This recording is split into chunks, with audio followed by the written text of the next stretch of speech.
Chat. I can't get Le Poisson Steve stuck out of my head. It's just playing. It just keeps playing. Like, legit. I was setting up stream, and the entire time I was setting up stream, I was like, Steve Le Poisson Steve. Poisson Steve. I didn't even see it today, and it's stuck in my head. Like, usually I will, like, log on to TikTok, and I'll see it a couple times. I don't think I saw it once today. Maybe I did see it one time, like, earlier today. But my god, it will not get out of my head. My head is just Poisson Steve right now. I don't know why. I'm also very tired. So, you may have noticed that the title of this stream makes absolutely no sense. I don't know what it means, so don't ask me. We are drawing a rat character today, as you can see in the reference there. But I don't know what I'm talking about. Brain empty, just Poisson Steve. There he is. But you have to draw this too, because, you know, il a des bras et des jambes. I don't know. There he is. The man of the hour. I don't know. I genuinely have no idea what I'm doing or what I'm saying today. Hello everybody, welcome to stream. This is gonna be a fun one, I'm sure. Hello Fail, welcome to the stream. K-Dog, welcome to the stream. Bones, welcome to the stream. And J-Master, welcome to the stream. You may be wondering why there's no music. We are gonna listen to scary stories instead today, instead of listening to music. Which usually just ends up being like me and y'all talking over the podcast, but it's fine. Also, no guys, this isn't Darwin, this is Le Poisson Steve.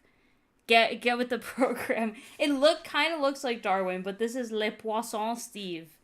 Okay? So, respect Le Poisson Steve. I think I drew his eyes incorrectly. I think they're further apart. But whatever. This is artistic interpretation. But yes, we're going to be listening to scary stories today. I haven't picked which one out of the podcast episodes I want to listen to yet. There are some that are new that have rain ambiance with them. I don't think I really want to listen to those ones. Oh my goodness. Not that I'm not a huge fan of rain ambiance. I just feel like I just want to hear some stories. We're not gonna listen to any of the ghost ones because those ones legitimately creep me out. And it's like late, so let's like not. Ooh, Cyber Stalker? That might be fun. Let me see. Experience horrifying stories about crazy neighbors, internet psychos, and cold cases.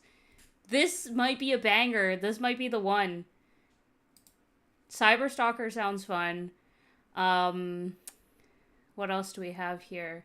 What's this one? This one is crazy roommates, sports events, and creepy strangers. Or we have the Cyber Stalkers. What is this? Crazy neighbors, internet psycho, and cold cases. Which one are we feeling tonight? Are we feeling cold cases, neighbors, and internet crazies? Or are we feeling roommates, sports events, and creepy strangers? It's between those ones right now. Also, K-Dog, you literally got just done with streaming. Hey, let's go. What were you streaming? How did it go? How was your stream? I'm glad your computer's fixed, by the way. I meant to message you, and for some reason, I just completely forgot. But I did see that your computer's fixed, so that's fire. I'm glad that it's fixed, because I know that was, like, a ridiculous thing. Lighthouse Horror is good. We're going to be listening to the Let's Read podcast, because that's one that I listen to quite often. And it's also one that I know doesn't give me any copyright strikes or like flags or anything. So last night I saw a really crappy top real ghost video, then ended up having a super terrifying nightmare. Yeah, no, I can't, like, I genuinely do like ghost stories and like paranormal shows and stuff like that. Like, I watch like Ghost Hunters and stuff like that a lot, and I like scary movies, but I just don't feel like being creeped out right now, because like I wouldn't watch a scary movie at this time of night either. So I don't want to listen to something like that. The more like real, I don't want to say real because like I believe in ghosts, I think they're real, but I know a lot of people don't, so that's why I don't classify it as like a real scary story. But I find the ones that are like kind of like everyday type of occurrences to be okay to listen to. Oh my god.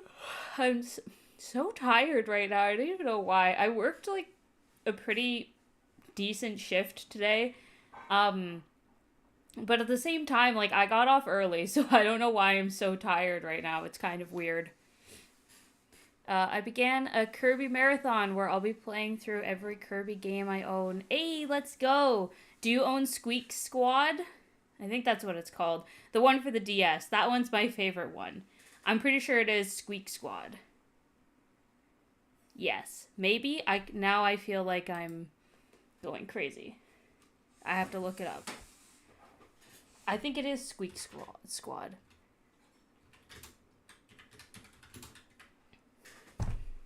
It is Squeak Squad, yes. For some reason, I thought that it had a different name. I don't know why. Don't ask me why. But yes, I like that one. It's mid! No, that's fair. That's fair. I understand. A lot of the, like, Kirby Return to Dreamland is probably the actual best one, in my opinion. But I like Squeak Squad. Kirby's Epic Yarn is also very good, but I know a lot of people weren't, like, a huge fan of that one, but that's also probably, like, my favorite Kirby game, is Epic Yarn. Squeak Squad is more of one of my favorites because of nostalgia. Also, y'all are not picking, so I'm just gonna pick for you. Let's listen to the internet crazies. Anyways, we're gonna do that one.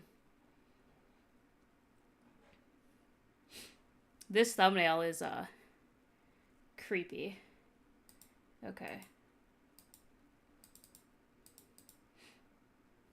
There were some ads there. Which I think will happen every now and then. But it's okay, I can just skip through them.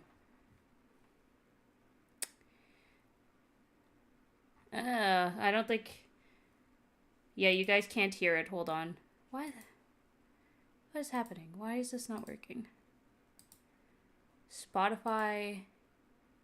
Why is it coming up as Xbox Game Bar Spotify? What are we talking about? No. What the frick? Xbox...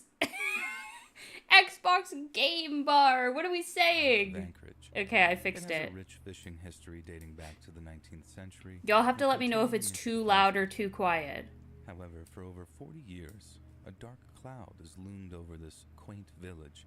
And the Also, you guys didn't miss much either. Born on September 5th. I sent a pose on Discord unless you had one in mind. The one I sent is mostly a meme. I already have one pulled up, but I'll take a look. Colthurst had been working in the fishing industry since he was... I'm not doing that one. What the hell is this? I have to pause this. Chat, you have to see this ridiculous pose that I just got sent for the character we're doing today. It's too quiet. Okay, I'll put the volume up. I have to share this frickin' thing. Hold on, chat. What is this, bro? Maybe another time, but I already have a pose, so I'm not doing whatever this is. Chat, so I'm drawing Bones' OC today. This is what he just sent me to use as a pose. He sent me that. You can see it in the reference there. I can assure you, I'm not. Maybe another time, but I'm not using that pose. What is this? Oh my god, that's too funny. That's too funny. No, I have a different pose. It's quite a cute one as well, so I'm gonna go with the cute pose and not whatever that is. Also, I'm putting the volume up on the Spotify, so... His sisters Lori and Lisa described him as an entrepreneur, constantly diversifying. Let me know his if that's fishing better, experience while or if it's working too his loud way now. from boat to boat. This ambition netted We have to get rid of Steve Le Poisson. I'll just hide him in the background. I won't get rid of him. An amount typically earned an entire season. In the winter of 1981, Colthurst purchased his first boat, Investor, a 58-foot. It's a very sassy pose I picked. Seiner. This character is going to look very different in my style also, Colthurst chat. traveled around the Pacific Northwest, Me and Bones have fishing very with his different 5-year-old styles. Daughter Kimberly, 4-year-old son John, and his high school sweetheart and wife Irene, who was pregnant with their third child. The Colthursts were joined by 4 deckhands: 17-year-old Chris Heyman, 19-year-olds Dean Moon, Jerome Keown, and Michael Stewart. After arriving in Craig on September 5th, 1982, the crew of the Investor went ashore to celebrate Mark's 28th birthday. I have to remember at the not local to do restaurant. ears. Larry Demmert Jr., captain of the Libby 8, which was docked next to Chat, the is the Investor, audio better wished now? Mark a happy birthday Nobody as said the crew went anything. into town. The next day, the entire crew was dead, their bodies charred within 48 hours. As night turned into early morning, a thick fog rolled into the harbor of Craig, Oh, reducing that's when you visibility know to the point where shit's about to one go could down. hardly A see thick objects fog just rolls outside in the their harbor. windows. At roughly 2 a.m., Demmert awoke to popping Whoa, what the noises hell? coming from the Investor. Through the darkness of the Alaskan night, It's quiet still? compounded by Okay. fog, Demmert could only make out a dark figure walking across the deck of the Investor. And not thinking Is that much better? of it, he closed the porthole window and went back to sleep. When the residents of Craig awoke on September 6th, What's happening to they my noticed eyes? something strange. What The is Investor happening? had become unmoored I don't know what's and happening was to my drifting eyes. into open Let me know water if that with no is apparent better. movement on board. This attracted the attention of many fishermen who remained better. glued Okay, to cool. the port for most of the day. Suddenly, an explosion tore through the Investor, engulfing the vessel in flames that shot several feet into the air. Ooh. Many locals attempted to fight the blaze, but the heat was so intense that they could not get close enough to make an impact. After the fire consumed the boat, the Investor was towed to shore by the then Chief of Police, Ray Sharpley. As the scorched wreckage was sifted through, officials discovered 4 charred bodies. How I'm gonna Initially, do these investigators ears believed the in crew my had been style. the victim of an accidental boat fire. However, bullet holes were found in the deceased, and indications of arson involving white gas were discovered. Unlike additive-filled gasoline for cars, white gas is pure gasoline that burns much hotter and faster. Oh, that's Authorities not then good. began the painstaking process of sifting through the ashes in the hull of the Investor. After countless hours of meticulous searching, teeth and bone fragments were found. These pieces were separated from the larger scene and sent to the coroner along with the other 4 intact bodies for autopsy. And aside from numerous .22 caliber bullet wounds, there was little Mickey evidence Mouse for looking investigators ass. to go on. After much scrutiny, it was determined that Mark, I'm gonna make it Irene, better. I daughter promise. Kimberly, and Michael Stewart were the 4 intact bodies on board. Authorities were now in a race against time to identify the perpetrator. Salmon fishing season had just ended, and the killer could have been on their way out of Craig. Rumors swirled that robbery might have been the motive, as it was alleged that Mark kept over $30,000 in cash on board the Investor. This was later debunked by police after a restaurant patron came forward saying that Mark had borrowed $100 from him to pay for his birthday dinner. A couple named Bruce Anderson and Jan Kittleson provided police with their first break in the case. The duo had witnessed the immediate aftermath of the fire. As the Investor ignited, Anderson and Kittleson raced over to see if they could lend assistance. They saw a small gray skiff departing from the blaze as they arrived. Kittleson asked the man if there were people on board, to which he replied that there were. The driver of the skiff then continued back toward Craig. Kittleson assumed the driver was going to get help, and he was described as a young white male in his late teens or early 20s, with brown hair, glasses, and a baseball cap. What struck Kittleson and Anderson as odd was that very wrong they with did not this recognize calf. the driver. Something unusual in a small fishing community with a population of about 3,000 in 1982. Later, Did two someone more say witnesses came thick? forward Yes. reporting that they had seen a gray The fog skiff isn't the dog only and thing thick that today. its driver matched the earlier descriptions.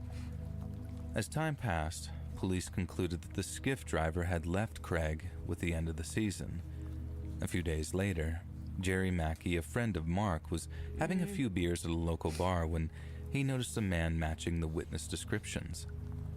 Mackey called state troopers, who arrived with Kittleson and Anderson in hopes of identifying the man. However, when asked, the witnesses said that they did not recognize him. And despite this, police remained suspicious and brought the young man in for questioning. The man was identified as 24-year-old John Peel, a native of Washington State. Okay, this one Peel kind of stated is a that little he was boring deckhand at this of Leonard moment. Demmert Jr.'s I Libby needed to 8 pick up a next to little the bit. Investor. It was also revealed that Peel was well acquainted with Mark, having previously I don't want to skip dated it Mark's because then I sister, fear like I'm going to skip the This next immediately one. raised But alarm bells for the police. Peel had been a friend of the family and had previously worked as a deckhand for Mark on a prior boat, and police then questioned Demmert, a lifelong friend of Peel's since the age of 7. pencils Demmert down. I'm explained already that more he than had not pleased. seen I'm not Peel in a even few finished. days Let and me could not cook. verify whether Let Peel me was fully on the cook. Libby 8 the night of the murders.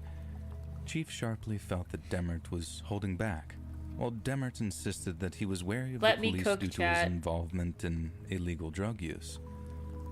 Whatever the case may have been, the police continued their search for suspects.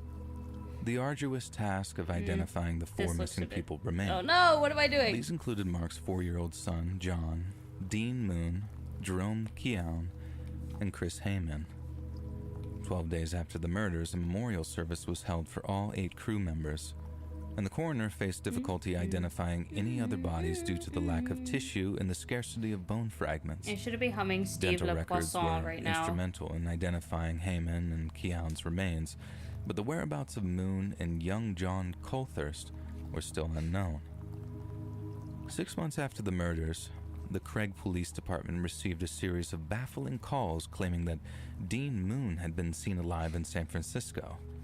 Investigators who had believed all 8 of the Investor's crew had died were forced to consider Moon as a Mint is potential holding suspect. so many different coffees. A I group kind of was want sent to to draw San him Francisco holding a to search for coffee. him, while Like a other Starbucks officers drink. visited Moon's family This in man. Blaine. The Moon family vehemently denied his involvement in the murders, and Moon was later ruled out as a suspect when part of his jawbone was found in the ashes.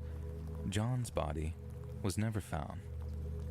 A year after the murders, Larry Demmert Jr. changed his story, giving police new information that blew the case wide open.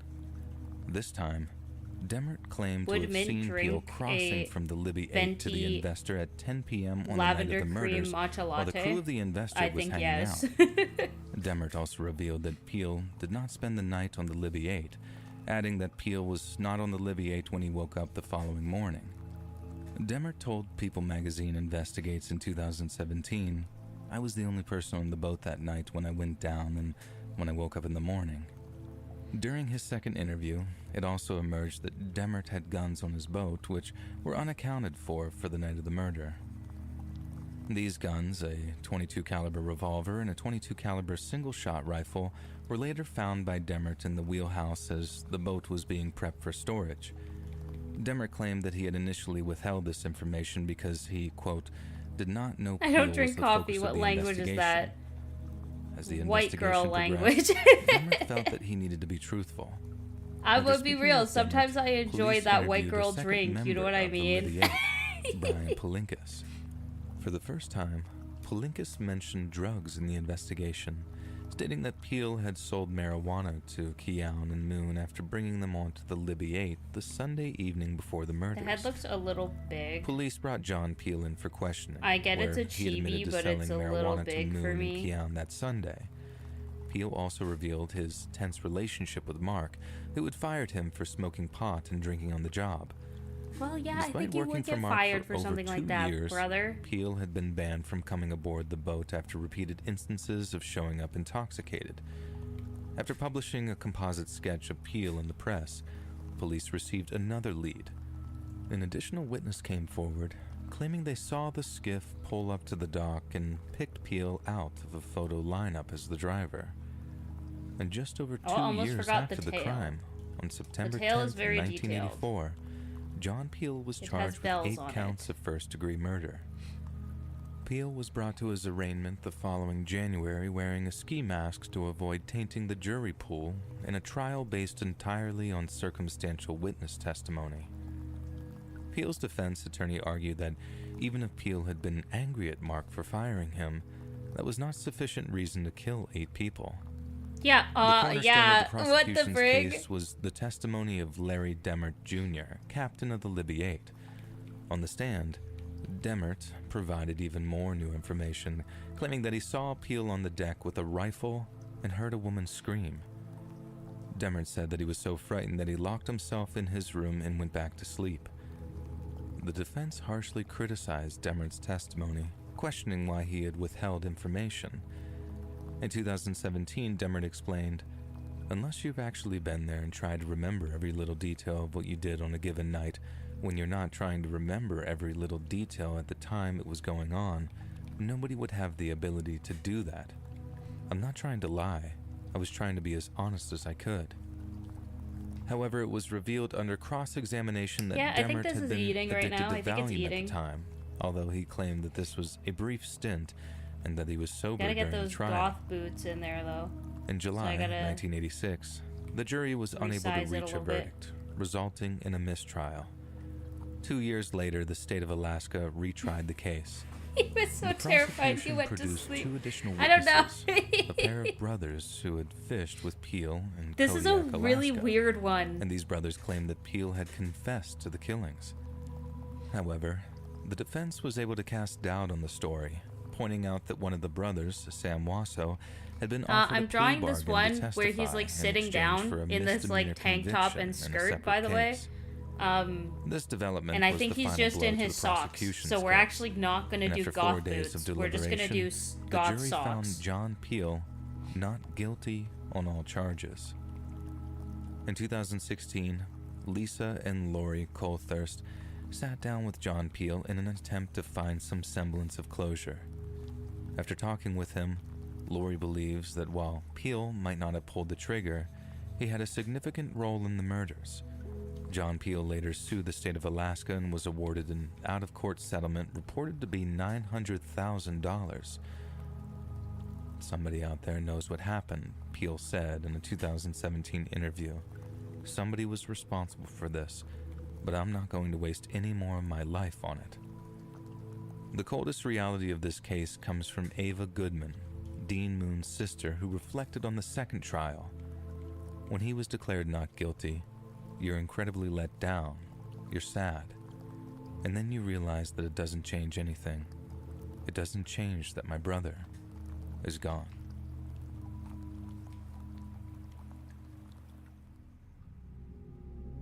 Okay, well that was that story. It's not like it was like terrible, it just, I don't know, it wasn't really it for me. Also, I'm trying to grab hold of this here and bend it a little bit more. The antagonist from the Friday the 13th so we can get the foot in the back. Jason Voorhees has been immortalized in pop culture. Although Jason is a fictional character, the best stories often have parallels with reality. In Jason's case, these routes take us to Lake Bodom in Espoo, Finland. Lake Bodom is a Give serene him that body of Wario water 2 located dump outside truck the capital ass. I'm city of trying, Helsinki. chat. In the summer of 1960, What do you think 4 I'm doing? teenagers embarked What do you on a think I'm camping trying to trip do? to Lake Bodom, a popular destination for hikers, campers, and outdoor enthusiasts.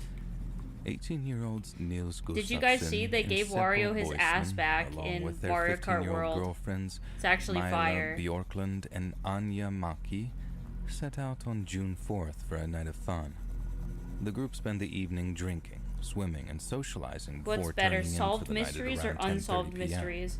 I think, The following morning, good heavens, I two messed boys this up out so bad. birdwatching noticed a tent I think that appeared it to have been depends. slashed open, Like, with a blonde man seen when it leaving comes the to, area. so, like, people making They a paid little documentary. attention Oh, to the scene and continued their bird hello, watching. Later that day, KVT. a local resident Well, discovered hello, a welcome, gruesome sight welcome. at Thank the you tent. so much for the Bjorklund and the Gustafsson subscribe. were found lying I don't know if it was a inside, subscribe or a bloodied, follow, while Boyson because and Maki both were of my found dead YouTube inside and the tent. Twitch notifications The girls are had the been same. stabbed But thank you multiple for times, joining and the the boys had been party. both bludgeoned I and appreciate stabbed. it so much. Miraculously, Niels Gustafsson survived. I hope you're though he having a suffered wonderful broken jaw. day. He claimed to have no memory of the previous night, recalling only a figure dressed in black with red eyes committing the crimes. Oh, that's not fun. Locals immediately suspected Valdemar But no, I think it Gyllenstrom, depends. a kiosk operator Because near if I'm like Lake watching a Bowden's southern documentary shore, who was known for his and it doesn't dislike of specify that campers. it's like unsolved, and then they Initially, don't Gyllenstrom was solve it, ruled out as a suspect, I get like thanks very to an upset. alibi provided by his wife. So I don't know. Though I this feel like I alibi need had been questioned closure in recent when it years. comes to mysteries In a and stuff. 2019 Swedish news article, Ulf Johansson, Oh, is a Twitch follow? 35-year Hey, thank you, member thank you, of the thank you. Espoo City No, Council, thank you. I strongly appreciate it asserted so that much. Gyllenstrom was responsible for the massacre. He said, "No Espoo or local resident would have camped in that place. The people of Ors Oh, knew hello, that the Gabriel. kiosk man Welcome to cut the tent stream. cord Hope you're so having that the a tent would wonderful fall down. night. He'd Thank you laugh for all loudly the and lovely leave. emotes. And this is what the kiosk man always did if someone dared to camp there. He thought he Hello, was the boss of hello. the place and chased everyone away." Johansson also believed Gyllenstrom suffered from mental illness, Also, I think the pose is "During pretty the good, war, so we're going to World move War on to II, clothing He was now. admitted to a mental hospital. He exhibited symptoms of impulsiveness and mindless violence, alternating with calm, manipulative periods consistent with psychopathic traits. Gyllenstrom Mint is a reportedly little confessed chubby, to the so I'm murders gonna in a give him drunken a little- state in little bit of a belly. 1969 before Just a widow drying belly. himself. Another suspect I'm was happy to see you Pentti too, Soininen, Gabriel. who had a criminal record and allegedly boasted in prison about Not killing much the is three up. campers. We chillin', we However, vibin', we police listening were to doubtful, scary as stories. Soininen would have only been 14 at the time of the murders, and they found it unlikely that he could have overpowered 4 older teenagers. I'm gonna make this kind of like a Strangely, high-waisted Soininen esque hanged skirt. himself on the anniversary of the murders in 1969. Actually, no. A We need former belly National button. Socialist So and suspected KGB never spy, mind. It Hans goes here. Ostman, was also investigated but was eventually cleared due to his alibi. thickness supremacy. However, yes, of doubts lingered course. due to his alleged If it ain't thick, connections it to ain't the something KGB. I drew. Honestly. Despite these persons of interest, the police had little forensic evidence and the case soon went Oops, cold. why did that erase? Then, in 2005, 45 years after the murders, a bombshell hit the Finnish news media.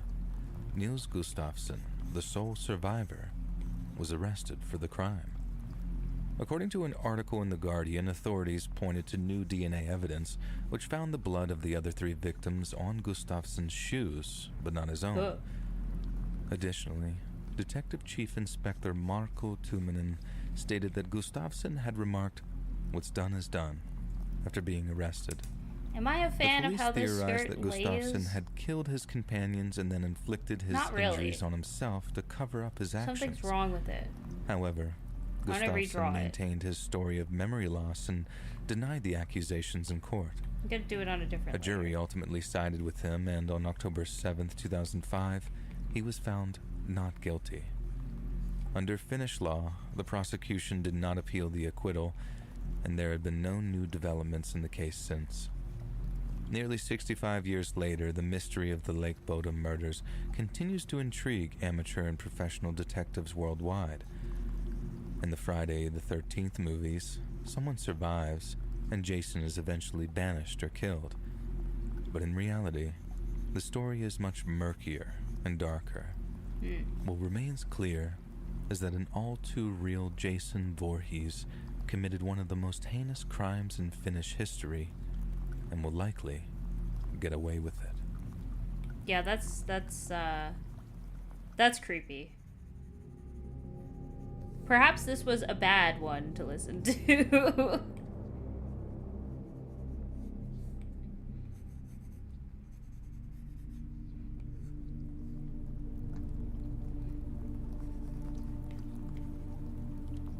And that's gonna What make a if? tangent, so I don't want Two that. of the most intriguing words when you pair them together. When we look back on history, these two words often come to mind. The tragedy of the Rwandan genocide is known worldwide. In just 100 days, an estimated 800,000 to 1 million Tutsi and moderate Hutus were massacred, while hundreds of thousands more innocents suffered unspeakable atrocities. The situation is made even more horrifying by the fact that it almost didn't happen. Peace in the region was nearly secured until April 6, 1994, and this brings us to one I of do history's like the flow greatest of this what-ifs. skirt a little bit better The Rwandan Civil War directly led to the than genocide. like the last one that I In did. 1990, Or the first ethnic tensions one that I between the did. Tutsi-led Rwandan Patriotic Front, RPF, and the Hutu-majority Rwandan government erupted when the RPF invaded Rwanda from Uganda. Many RPF rebels had served in the Ugandan army to escape persecution before deserting to fight in the Civil War. By February 20th, 1993, the war had reached a stalemate, with both sides vying for control of Kigali, the capital city. I The gotta RPF go to declared I a gotta head out ceasefire, soon, but I'm which really led to the liking what I'm signing of seeing. the If Arusha you Accords on have August any 4th, questions about his 1993. design or This lore, let fragile me know peace before lasted sleep. until April No, 6th, I think I'm pretty good. 1994, I'm very when happy two with how this missiles looks right shattered now. the So uneasy unless there's truce. something that you want me Linda to know Melbourne, a about renowned British the journalist, character interviewed a Rwandan before I soldier for her continue book, drawing, A People Betrayed, I the think role I'm of the pretty West good. in Rwanda's genocide. What is going on? The soldier vividly recalled that fateful April evening, saying, "Its engine this sounded not- different from other planes, apparently that this is a part the of that. president's engine. That's We were weird. looking toward where the plane was coming from, and we saw a projectile, then a ball of flame, and we saw the plane go down. I saw it." At Lord, around he kissed 8:15 boys. p.m. I know local that. time, Burundian President Cyprian Like, I'm Ntaryamira aware of and the that. Rwandan President Juvenal I'm pretty sure Habyarimana that's not lore. were on I'm pretty flight sure back that's to just Kigali from Zaire. everyone knows. The two Hutu leaders, along with several government officials and 3 French crew members, were returning from discussions about the Arusha Accords. 2 surface-to-air missiles struck their Dassault Falcon 50 presidential plane, crashing it into the presidential palace garden and killing everyone on board.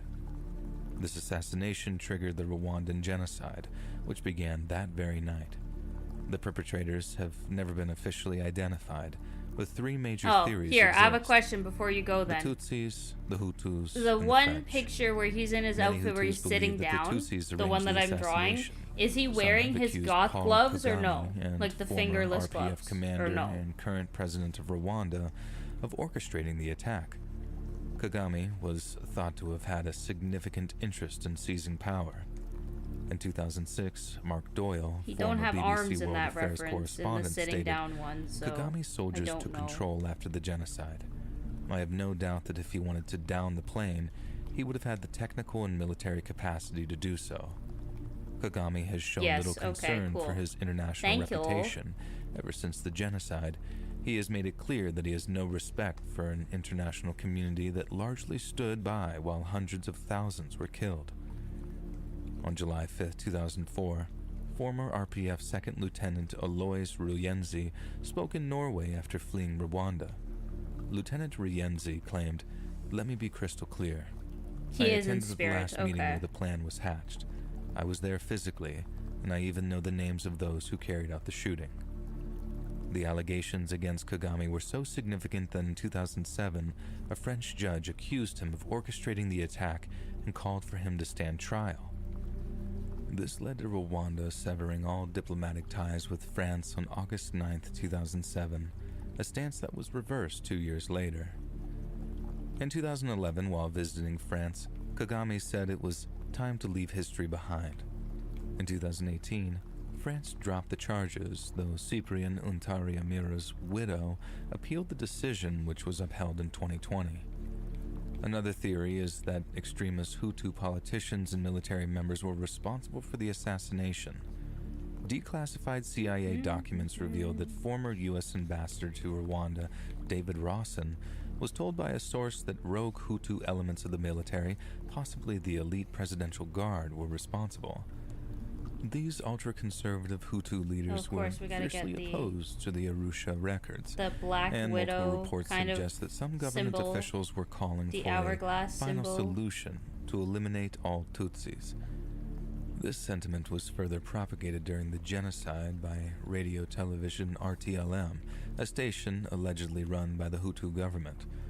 According to the same CIA source, the Rwandan military tried to rein in those rogue elements but failed. Meanwhile, the RPF denied any involvement in the attack. The third theory implicates the French government in shooting down the plane. Kagame has remained steadfast in his belief that France was involved. Linda Melvern has written about the extent of French knowledge during the genocide, noting that at the time of the genocide's planning, the French government had 47 senior officials embedded in the Rwandan army, which later played a significant role in the atrocities. What just happened there? Despite this, the United Nations locked away the flight data recorder, or black box, for 10 years before it resurfaced in 2004. Okay, I'm gonna have to do the face now, which After is what I'm the most worried about, if you couldn't tell, chat. No relevant information about the crash. 2 French presidents have acknowledged France's role in the genocide. In 2010, Nicolas Sarkozy visited Rwanda and admitted that France made mistakes in 1994, calling it an error of judgment, though he stopped short of offering an apology.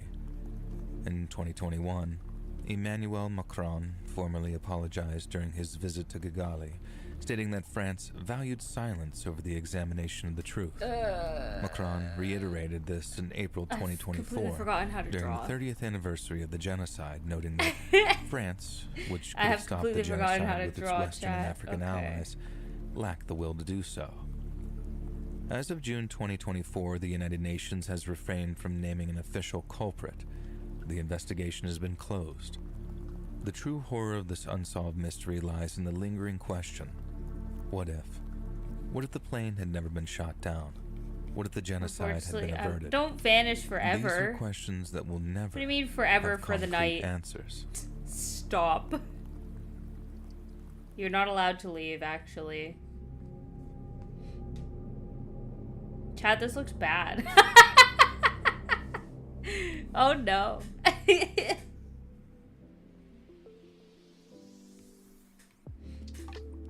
Tired of packing on the calories? Yeah, I with thought drinks this and was an waking up ad. with a headache? I'm like, the music has changed. Real illness. You can feel really good about what you're check. Go to Get Sold.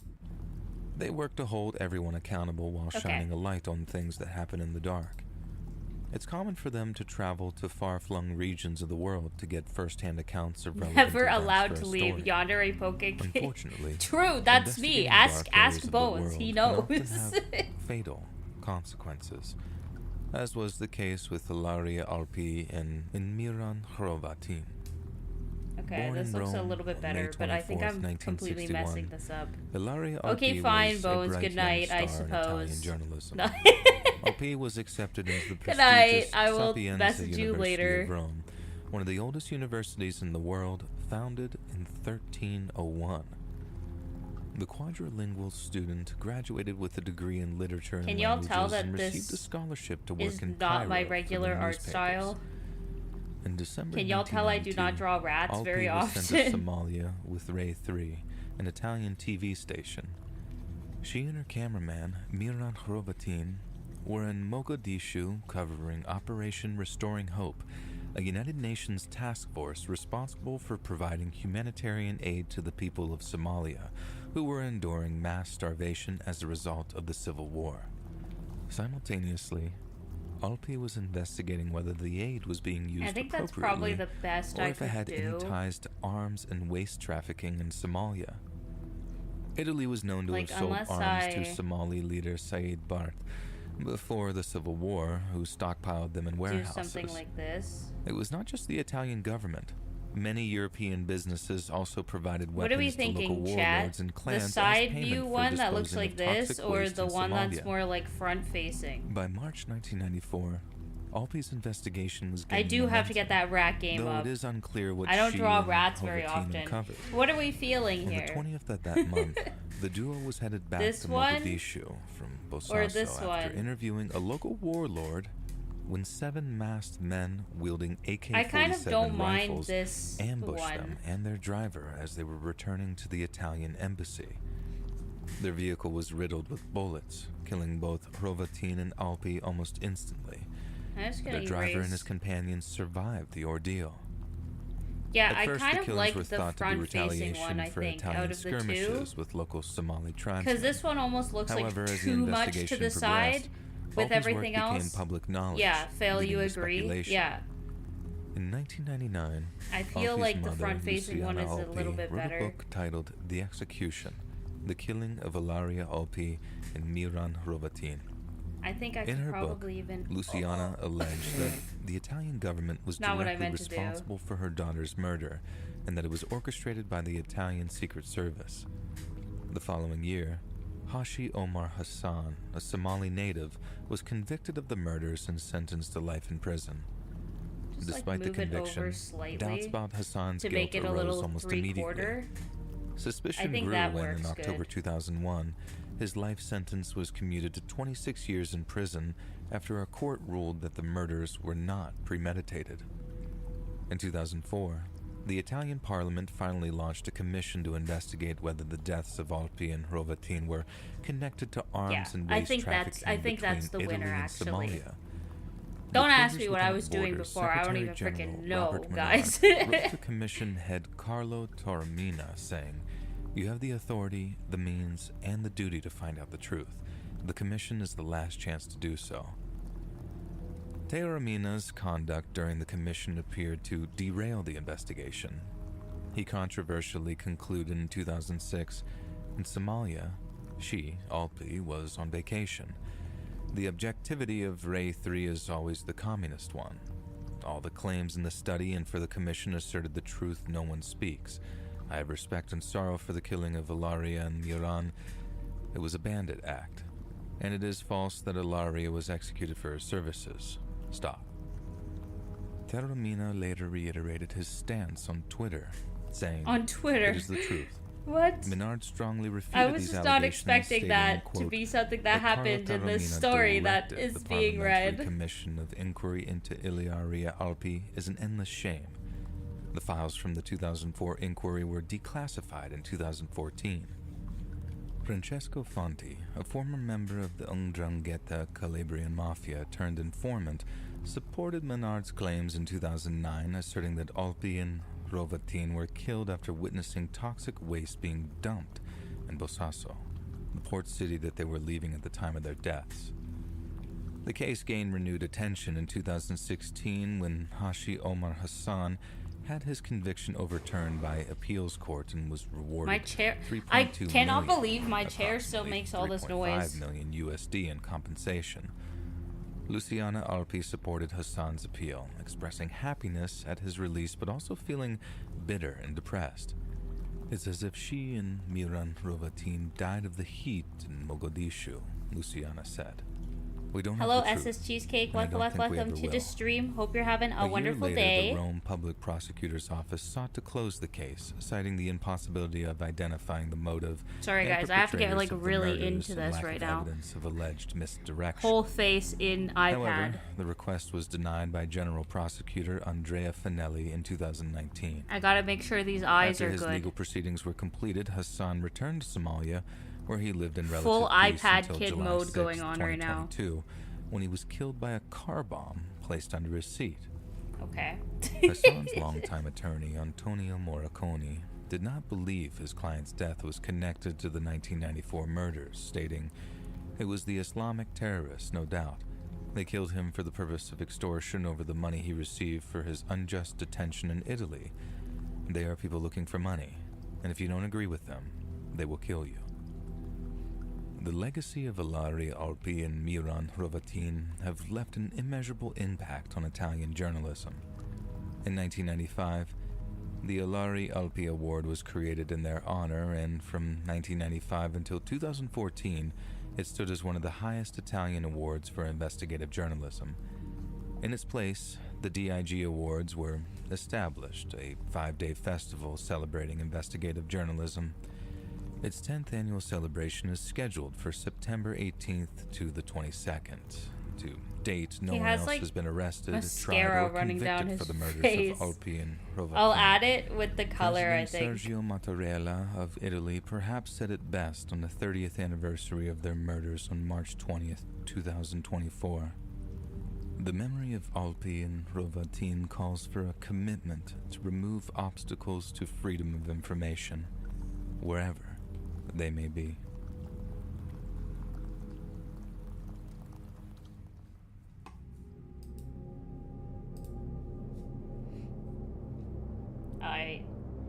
I like drawing hair, so the hair should be something I can do.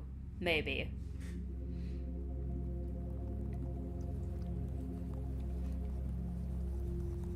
Since the time of Roman rule in AD 48, Thanhari Also, this have has been known rain as a key source ambiance of when it Welsh does iron. not say it has rain This ambiance rich history of iron on mining has Spotify. persisted Oh, through it the does. Elizabethan I era and into modern my times. bad. However, Ignore since me. 1993, I don't know the why I villagers didn't of think it had Thanhari rain have been searching ambiance, for but something apparently equally it valuable, does. but far less tangible. Truth. Oh well. Truth behind one of the United Kingdom's most bizarre unsolved murders.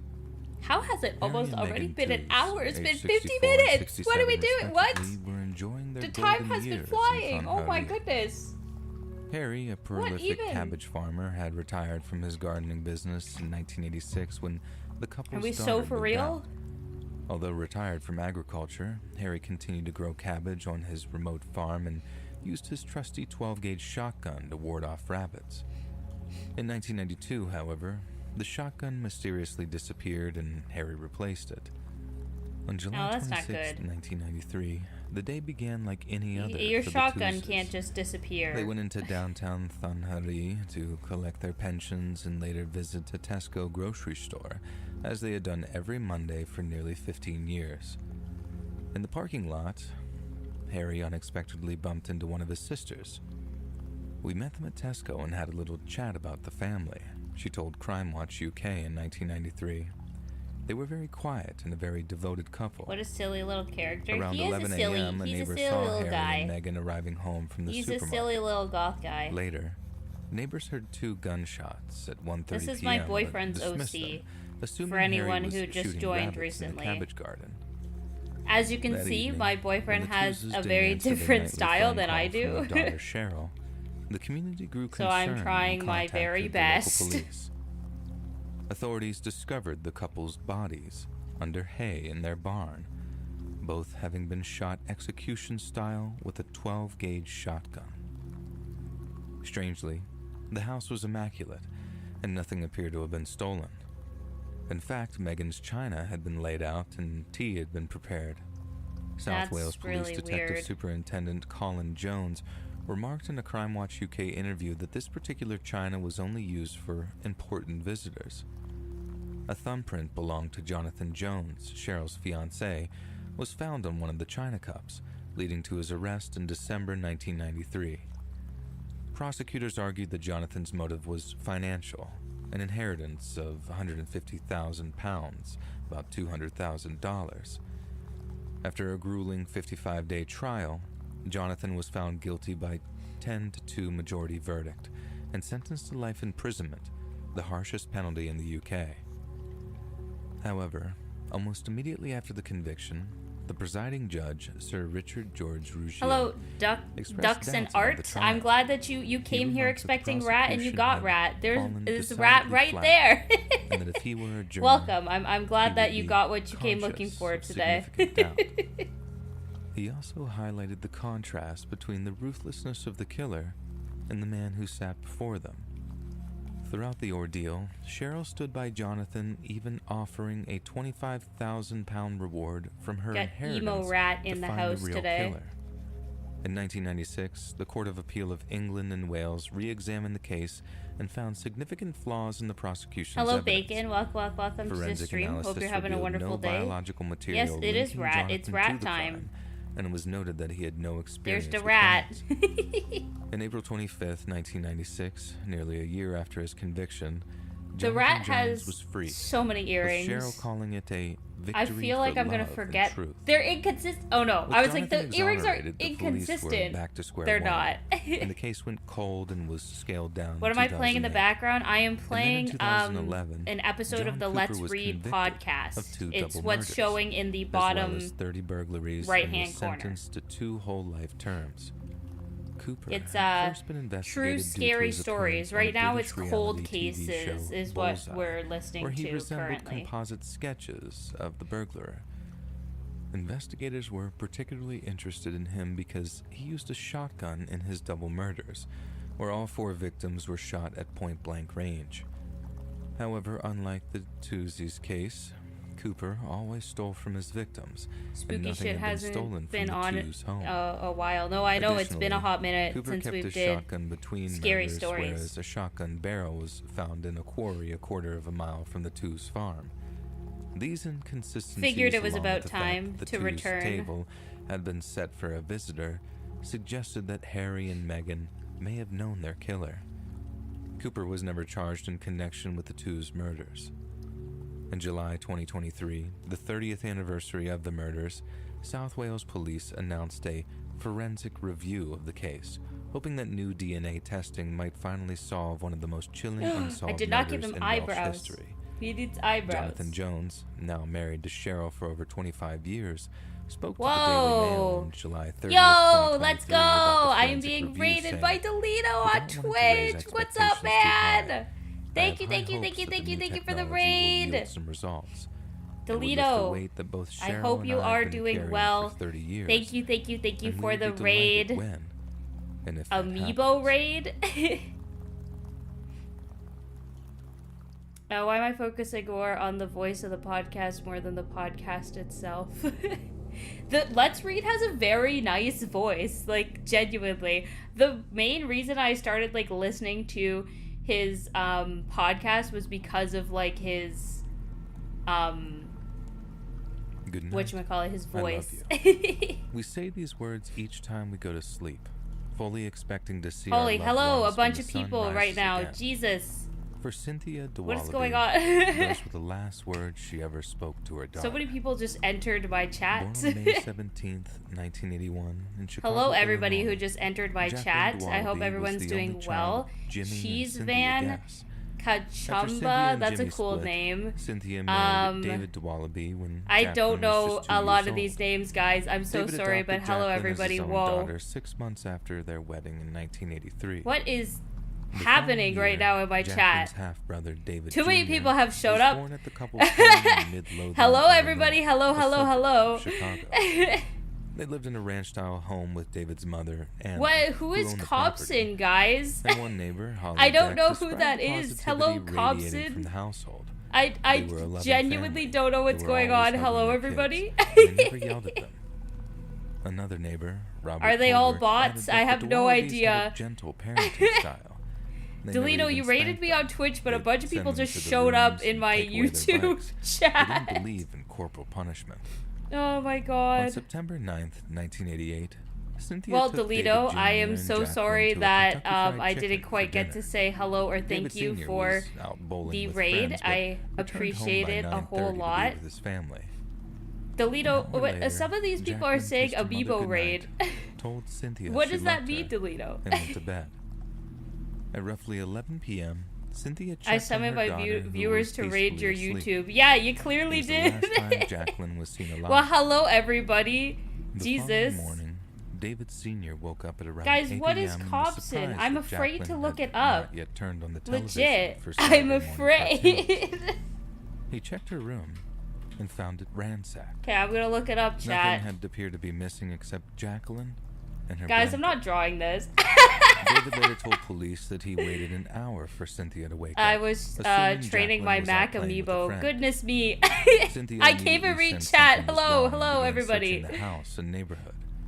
She discovered that their screen door, usually Guys, locked I don't- and closed, was slightly open. Delito, what is happening? On her way to a Why neighbor's is everyone house, telling me Cynthia to made draw a chilling Cobson? I discovery. looked it up now. I have The seen basement this window had before. been smashed, What am I and missing, the screen Delito? was cut. The DeWallabys What is rushed going to on? the Midlothian Police Department to report Jacqueline missing. Initially, Jacqueline's biological father, Guys, Jimmy, was I considered a genuinely person of interest. don't know what's happening. To kidnap Jacqueline I don't after think I'm losing gonna draw custody. Cobson, guys. I'm sorry. However, Jimmy was cleared of any I'm drawing an involvement OC as right he was now. serving a It's like 7-year somebody's sentence on character. unrelated charges I in can't just Florida. like The fit, Midlothian like stop Police Department drawing swiftly it, began their guys. search for Jacqueline, employing various resources. I can't including draw him. I'm ATVs sorry, and chat. underwater search teams. Aside from the forced entry through the basement, I only a appreciate all of the single foreign requests, hair but I and a cannot few draw him smudges today. were I'm recovered sorry. as forensic evidence. Tracker dogs on site were unable to pick up any scent. As hours passed, Yeah, I with no know that. ransom Yeah, I note, know the meme now. the I've FBI seen the joined meme before. investigation. David Well, thank you, Sr. and Delito, for Cynthia bringing fully a bunch cooperated of with the people into my authorities, and chat. David Sr. Not what I passed was a expecting polygraph right test now at like administered by the midnight. FBI. But hello, Despite the K-Dog, I extensive don't know efforts what's of local happening either. states and federal law enforcement, the worst Chat's case going scenario insane. unfolded 4 days later. I On completely September 14th, Jacqueline not even paying Gwabi's attention body to was discovered near a dumpster this at thing an now. apartment complex in Blue Island, Illinois, over 6 miles from What her is home. going The on? Cook Hey, County we're Medical not saying Examiner's slurs in my office chat. identified Jacqueline through dental records and determined George that Gunwalker, she we're had not been saying strangled. slurs in my chat, please. Blood found under Jacqueline's nails was type O positive. Guys, we're not saying matching slurs in my everyone her chat. family except David If I see it Sr. again, you will be banned. However, Please due do to not the do presence that. of maggots and decomposition, Okay. further forensic evidence could not be I recovered. warned people. Dr. Robert Stein, the medical examiner, believed Jacqueline was killed on the morning of September 10th, the day she disappeared. During the investigation, All police right. interviewed a supposed eyewitness. I warned named you guys. Everett We're Mann, not saying a slurs in my 37-year-old chat. transit ticket taker with a history of mental illness. Mann told police that he saw a man with a large, straight nose near the dumpster. Yeah, I don't know what's happening, Toledo. Murder. I think some of His these people description of the are your suspect's raiders, car some of changed them are multiple not. times Okay. before he settled on More identifying it blocks. as What did I about say? a 1979 Chevy Malibu. David Sr. Guys. owned a light blue 1980 Chevy Malibu. In a Okay, police sorry lineup, everybody. Mann picked Just out give me a David second. A Sr. bunch as of having a nose random structure people have closest showed the up person to he say saw. slurs in my chat, However, it should so be noted that David Sr.'s I'm picture trying to was get a rid of them larger all. frontal view, while the other photos were smaller side views. The head of the Cook County State's Attorney's Office South Suburban Prosecutions, Robert Clifford, expressed doubts about the accuracy Yeah, I don't know of what's Mann's happening here. identification. Still, Patrick O'Brien, head of the Felony Trial Division, Jesus. proceeded with grand jury indictments based on the theory that the basement window had been broken from the inside and staged. I don't know where all these people are coming from, Cynthia guys. and David Sr. were arrested on November 22nd, 1988, and held without bond. O'Brien pressed forward Guys, despite I'm not new giving forensic anyone evidence mods. showing that the window Stop. had been Oh my broken goodness. from the outside. During cross-examination, Mann seemed far less certain about his identification. You're saying, being raided by "It seemed an... like a man. Oh my It goodness. appeared to be a Okay, large this is nose," nuts. while adding that the parking lot lighting Guys, was there's poor. too many things He happening also right now retracted in his chat earlier that I can't even, like, keep up with. I had to turn the thing on. Ay, ay, ay.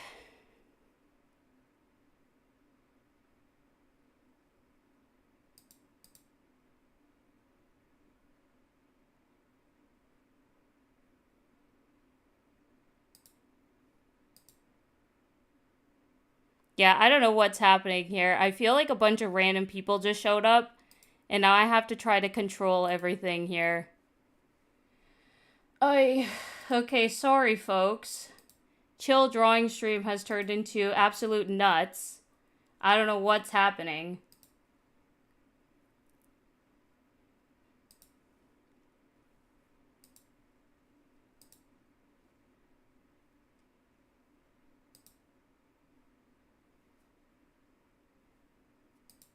Bacon, I can't even add you as a mod because it's like too much stuff is happening.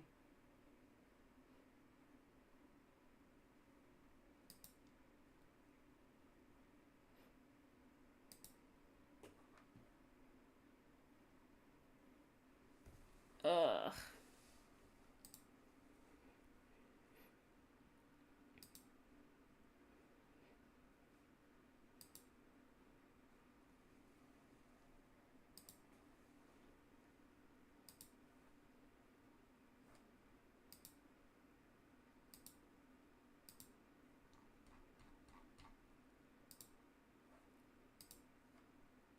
Okay, I changed it to sub-only chat. I hope that that fixes it. Because I am not doing that, man. That was ridiculous.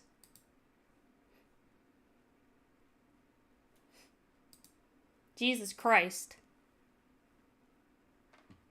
Yeah, Delito, I don't know what happened. That wasn't even you. I don't know what just happened. Like, genuinely, I don't know.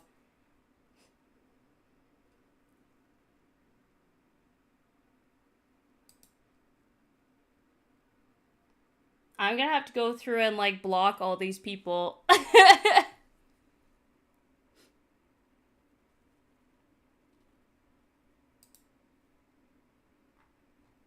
I'm gonna try to do most of it now while I have stream opened. I'm so sorry, guys.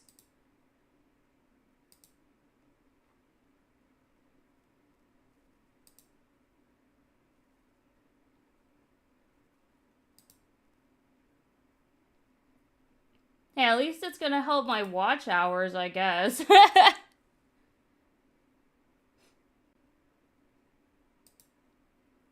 But yeah, hold on a second, chat. I'm trying to get rid of all this nonsense.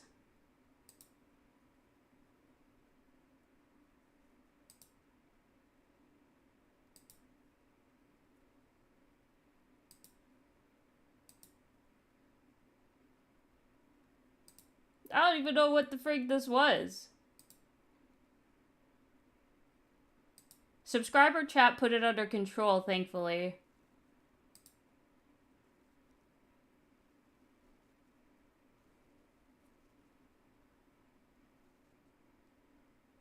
Yeah, the viewage spiked back down to 4.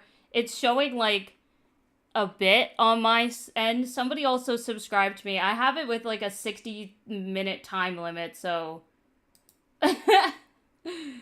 If one of these people tried to subscribe to get back into the chat, it's like, you're not going to be able to. That was insanity. I can't even go, like, back up into chat. There were so many messages that happened, so I think I, like, missed some people. Ugh.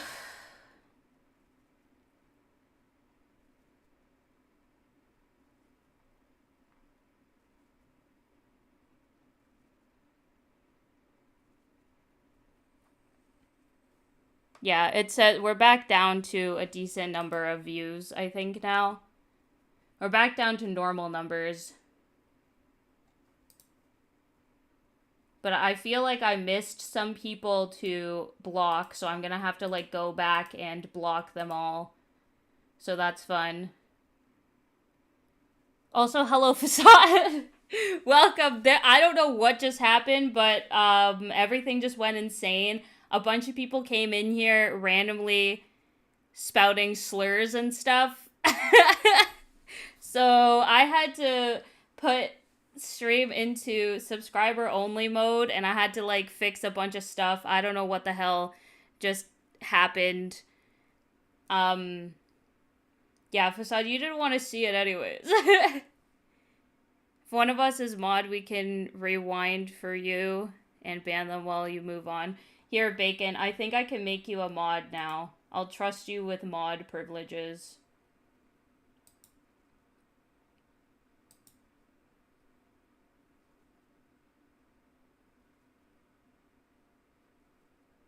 Okay, review a road chat messages. Hi to put users in timeout. Okay. Okay, Bacon. I made you a standard mod, so you can now hide people from chat if you would like. I think I got most of them, but you know, I have reached YouTube popularity. That's like the seal of, like, I freaking hit it big, right? Like, a bunch of random freaking idiots showed up. Just being insane. Also, yes, everybody congratulate Officer Bacon now. Thank you, Bacon.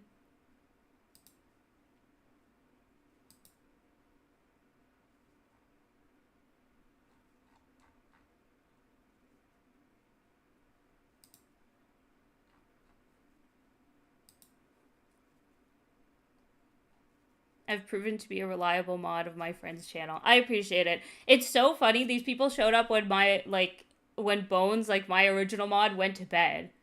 Like, dude literally went to bed, and then this frickin' happened. I think I got most of the people. I just didn't get them all. There were definitely some from, like, previous to this that I did not get. But chat should be fine now.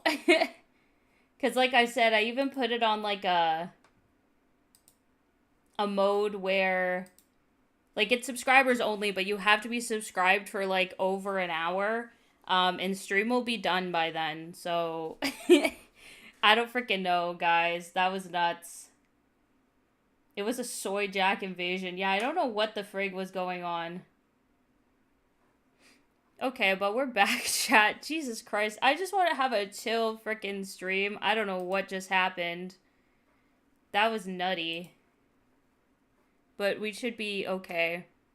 And I appreciate you, Officer Bacon, in helping sort through whatever the frick that was. If it happens again, I don't think, I think we should be fine for the rest of the stream, but, I'll keep my eye out, because I don't know what just happened. And Delito, I know that that wasn't you, so I don't know what the frig was going on there. Yeah, I've, like, more, like, that was a lot of work, you know, to get, like, this many people. I don't know if they were bots. I have no idea. There was just, like, a bunch of freaking people, showing up. That's dedication. And like I said, that's gonna help my watch time. So, let's go. That's what, I've, like, trying to get, memberships, and I'm very close to getting memberships. I just need 3,000 watch hours, and I think I'm at 2,100 roughly at this point. So that's cool. I'm almost there.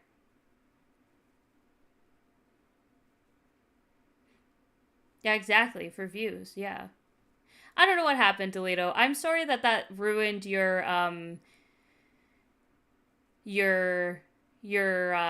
raid. I'm sorry about that. I do really appreciate you raiding me. I think it said that you raided with, like, 2 people. So I think the 2 people you raided with were genuine. I don't know what the frig happened after that.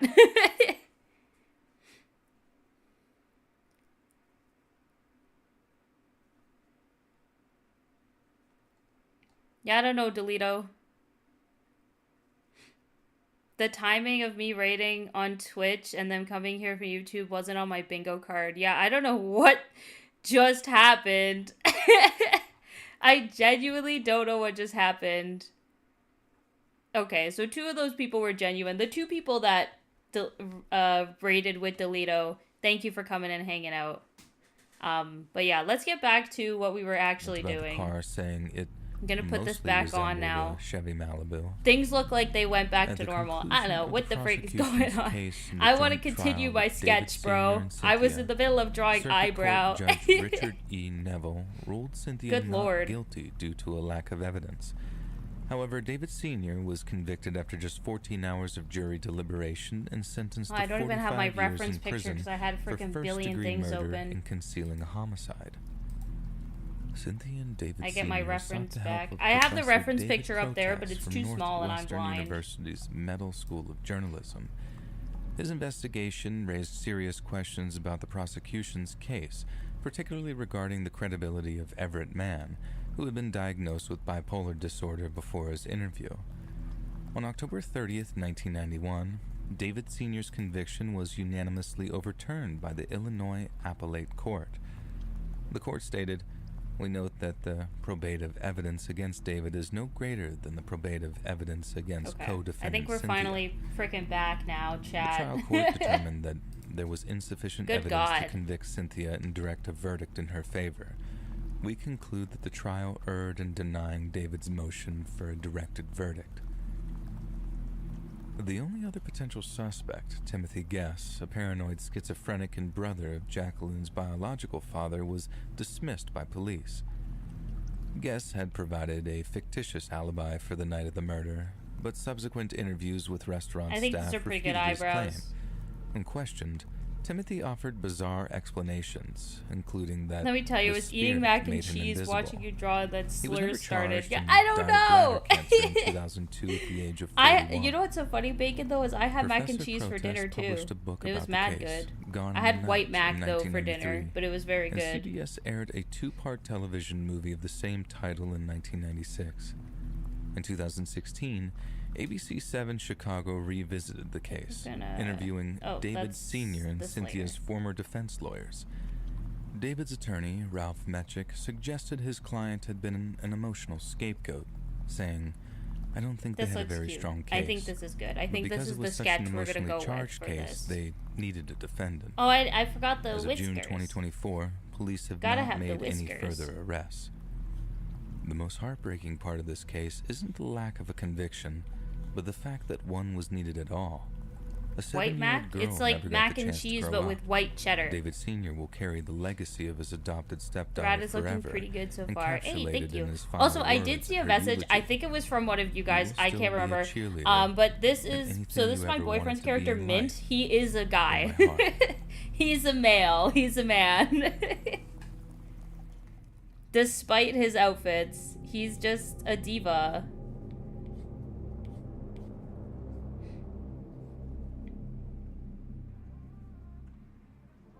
Fishnets are your least favorite thing to draw. They're weird because, like, I don't even think I did them right here. This episode is They're sponsored kind of by BetterHelp. Let's break it down. I love you, Let's Read, but I don't need to hear Online your therapy to your sponsorships. busy schedule. Read. About a year, and I'm since glad the you're getting stories that ended- coin, though. Let's Read.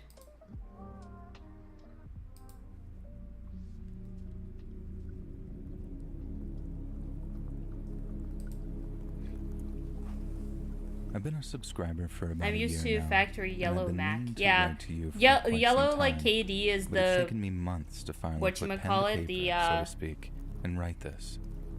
You see, default. That's what I I'm gonna used to say, the be a default YouTuber, one. But and I had quite a White lot of Mac subscribers is too. And since this story is about some of the honestly, I perils like of it a little being bit better. big White YouTuber, cheddar mac and I think cheese you're is the pretty perfect fire. person to tell. But no, yeah, fishnets are like hard One to rainy summer's evening back in 2012, do properly because I like was they have to browsing wrap YouTube to around combat like some this. pretty You know what I severe mean? boredom But when I came don't think I across a did them video right. that was There's a called certain way something you like have to kind of wrap them Hellboy around the Comic character, Book and I don't Page really do Turner. it all And the that user well. who uploaded the video was named Ephemeral Rift, and it Of consisted animated of him doing fishnet something ones. incredibly Worst thing boring, ever. Yeah, or so I thought. can't even imagine. I wouldn't be He able to did do nothing that. more than exhibit a hardback compendium of Hellboy issues, and if memory This serves character, me not well, only I have he seen didn't a say lot from single Bones, word but it throughout the reminds me entire of video. Testament from He also Guilty Gear delicately turned the Strive. pages of the book at a rate which, I've never while played Guilty not Gear, fast by any means, was too quick to read what was written. But I'll take your word And for under it, any other Toledo. circumstances, I might have been asking myself, why in God's Yeah, name Bones did doesn't this have a person lot of feel the need to OCs, upload but this is like one of his But rare under those OCs that he particular has. circumstances, I got an immediate sense of the Okay, video's I purpose. believe The this man's should be slow, good now. graceful movements and the sounds of the pages gently being turned was somehow Oh yeah, for those who didn't show phenomenally up like relaxing. right away, Steve Le I sat there, Poisson is practically here. mesmerized with my headphones turned up to Hey, he's on 100 a separate. for the He's on his entire own 15-minute layer. duration He's of the doing his video. own thing. And when it was done, I actually wanted more. And that's how I discovered Autonomous Sensory Meridian Response, or you might know it as ASMR for short. Oh, ASMR, scary The light, almost story. tingly sensation certain people feel whenever they're experiencing. If you like an fighting instance games, I of recommend it. relaxing Yeah, I've heard of interaction with Guilty Gear someone before, or something. so I definitely have to And from that look day into forward, it. A lot of the characters was look hooked. really cool. I soon discovered gentle whispering ASMR, or Maria as she's known to her many legions of fans. And then I moved on to ASMR requests and Heather Feather It ASMR. so Steve Le But Poisson Ephemeral Rift does was look and like remains my all-time Darwin number from one favorite. Gumball. And it's crazy to think that He I still watch does, his videos but he's more than a not. He's decade after I different. He's first just discovered another them. orange fish guy. I enjoyed his videos so much that he inspired me to create my own channel. But ASMR horror, anyone let's who go. wants to Yes. start a serious ASMR I'm channel drawing will this on the tell wrong you layer. it's not easy, and it's not really cheap. That's A what fairly ASMR decent stands camera is for. Yeah, obviously it's important, weird. but It's by really far the weird. most important piece of kit that you need is a top-of-the-line microphone. And for that, I had to wait until my 18th birthday.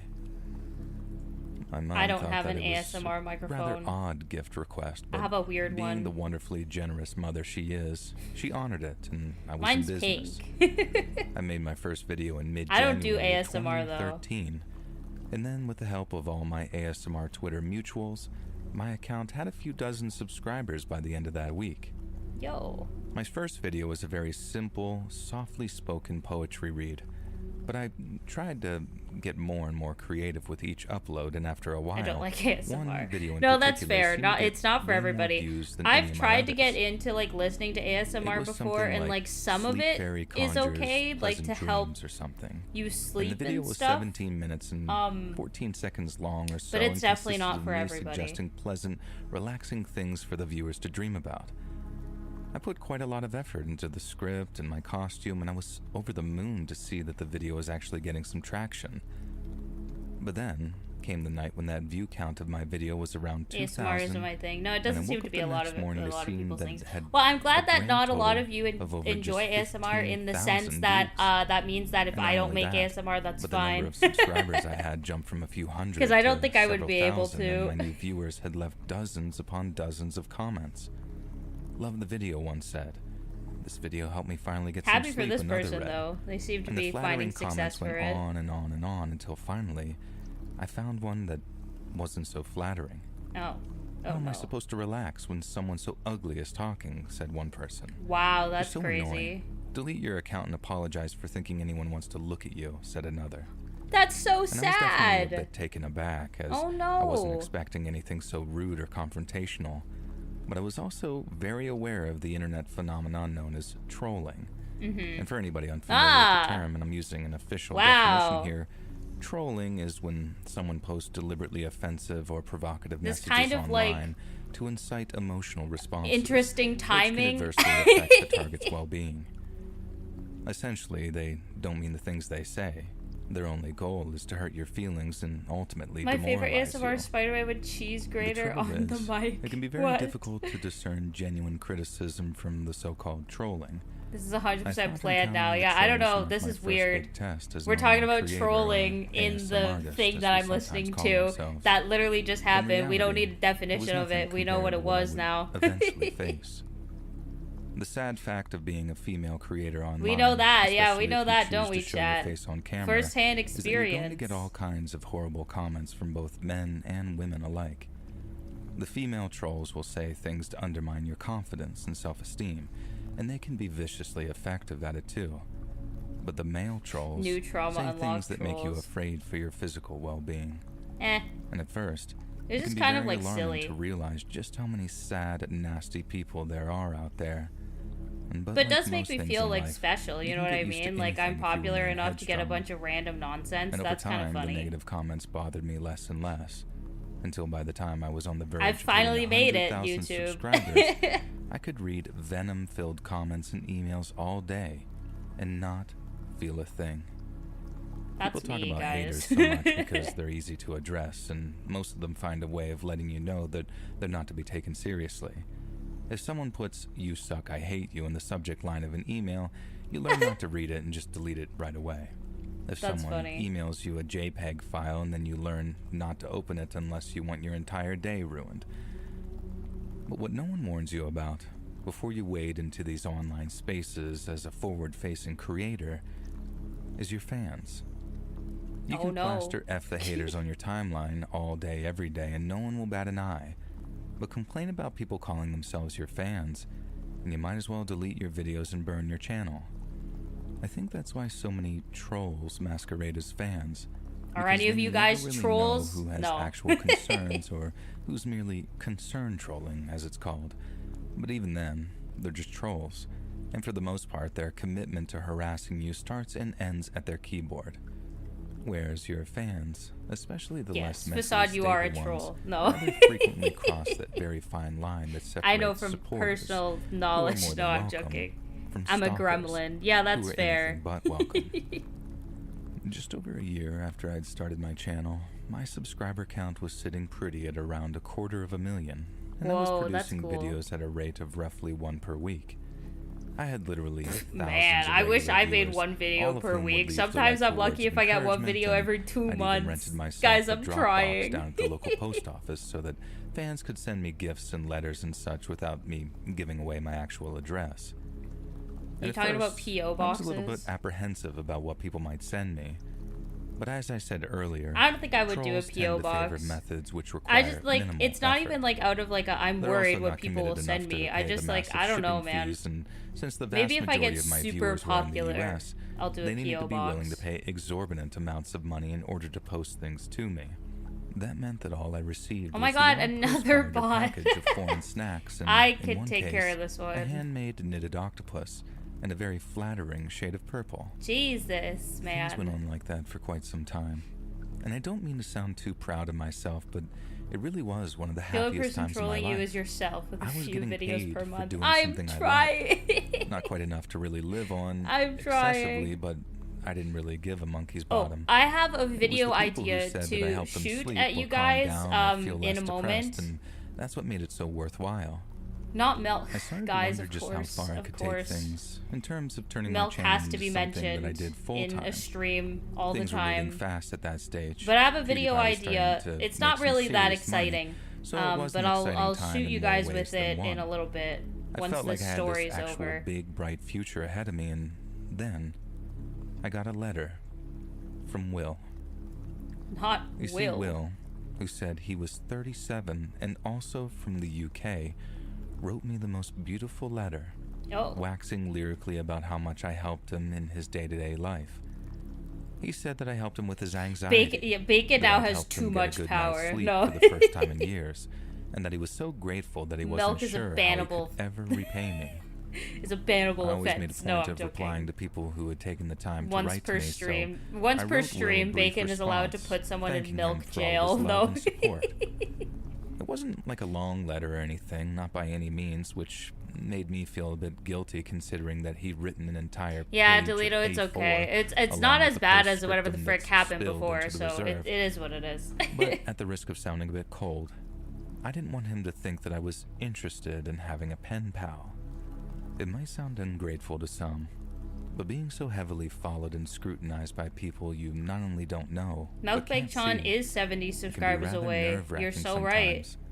We I should wanted to start grow my having like following and a interact more with my viewers, but at the same time, like a counter. I didn't want to stand sort of Like fan who was once going I to get obsess to over and 550, turn on me. we'll have a live Again, sub that probably counter sounds a bit arrogant, every assuming stream, that and it will anyone be would like become so obsessed many with me. subs tell But the Milk-chan. longer I operated my channel, We'll do the that more I once I became get to acutely aware 550. that there are some very loose cannons out there, and Will was one of them. I posted my reply to Will on a Monday morning on my way to work, and the vast majority of the people that I wrote return letters to didn't reply to them. Some wrote comments on my videos like, "I got your letter, it means the world to me," but most were socially adept enough to understand that I wasn't looking, like I said, for a pen pal. Will, on the other hand, didn't seem to understand that, and I got a written reply from him in my P.O. box early the following week. It was another long letter, thanking me for my reply, and what a pleasant surprise it had Okay, been to this hear is back from weird. me. And he went on to say that so many YouTubers simply could see do their an audience as a animation means of just collab. making money, and that I must I have a usually pretty good post my heart if I take the animations time on out of my, busy day to art indulge channel, those though. who, and I quote, worship me. I don't usually post them here. When he used the word worship, I started to feel this But I creepy mean, feeling I'd still of be down. discomfort. If we I do really something with dislike my the idea VTuber of people character, then I worshiping can me. post it here. Being grateful that I helped them relax or sleep was one thing, but the idea that people felt anything more extreme than gratitude or affection made me feel severely uncomfortable. Countdown Yet to thankfully, Milk-chan, an fantastic attached idea, drawing made me feel a yes. hell of a lot better.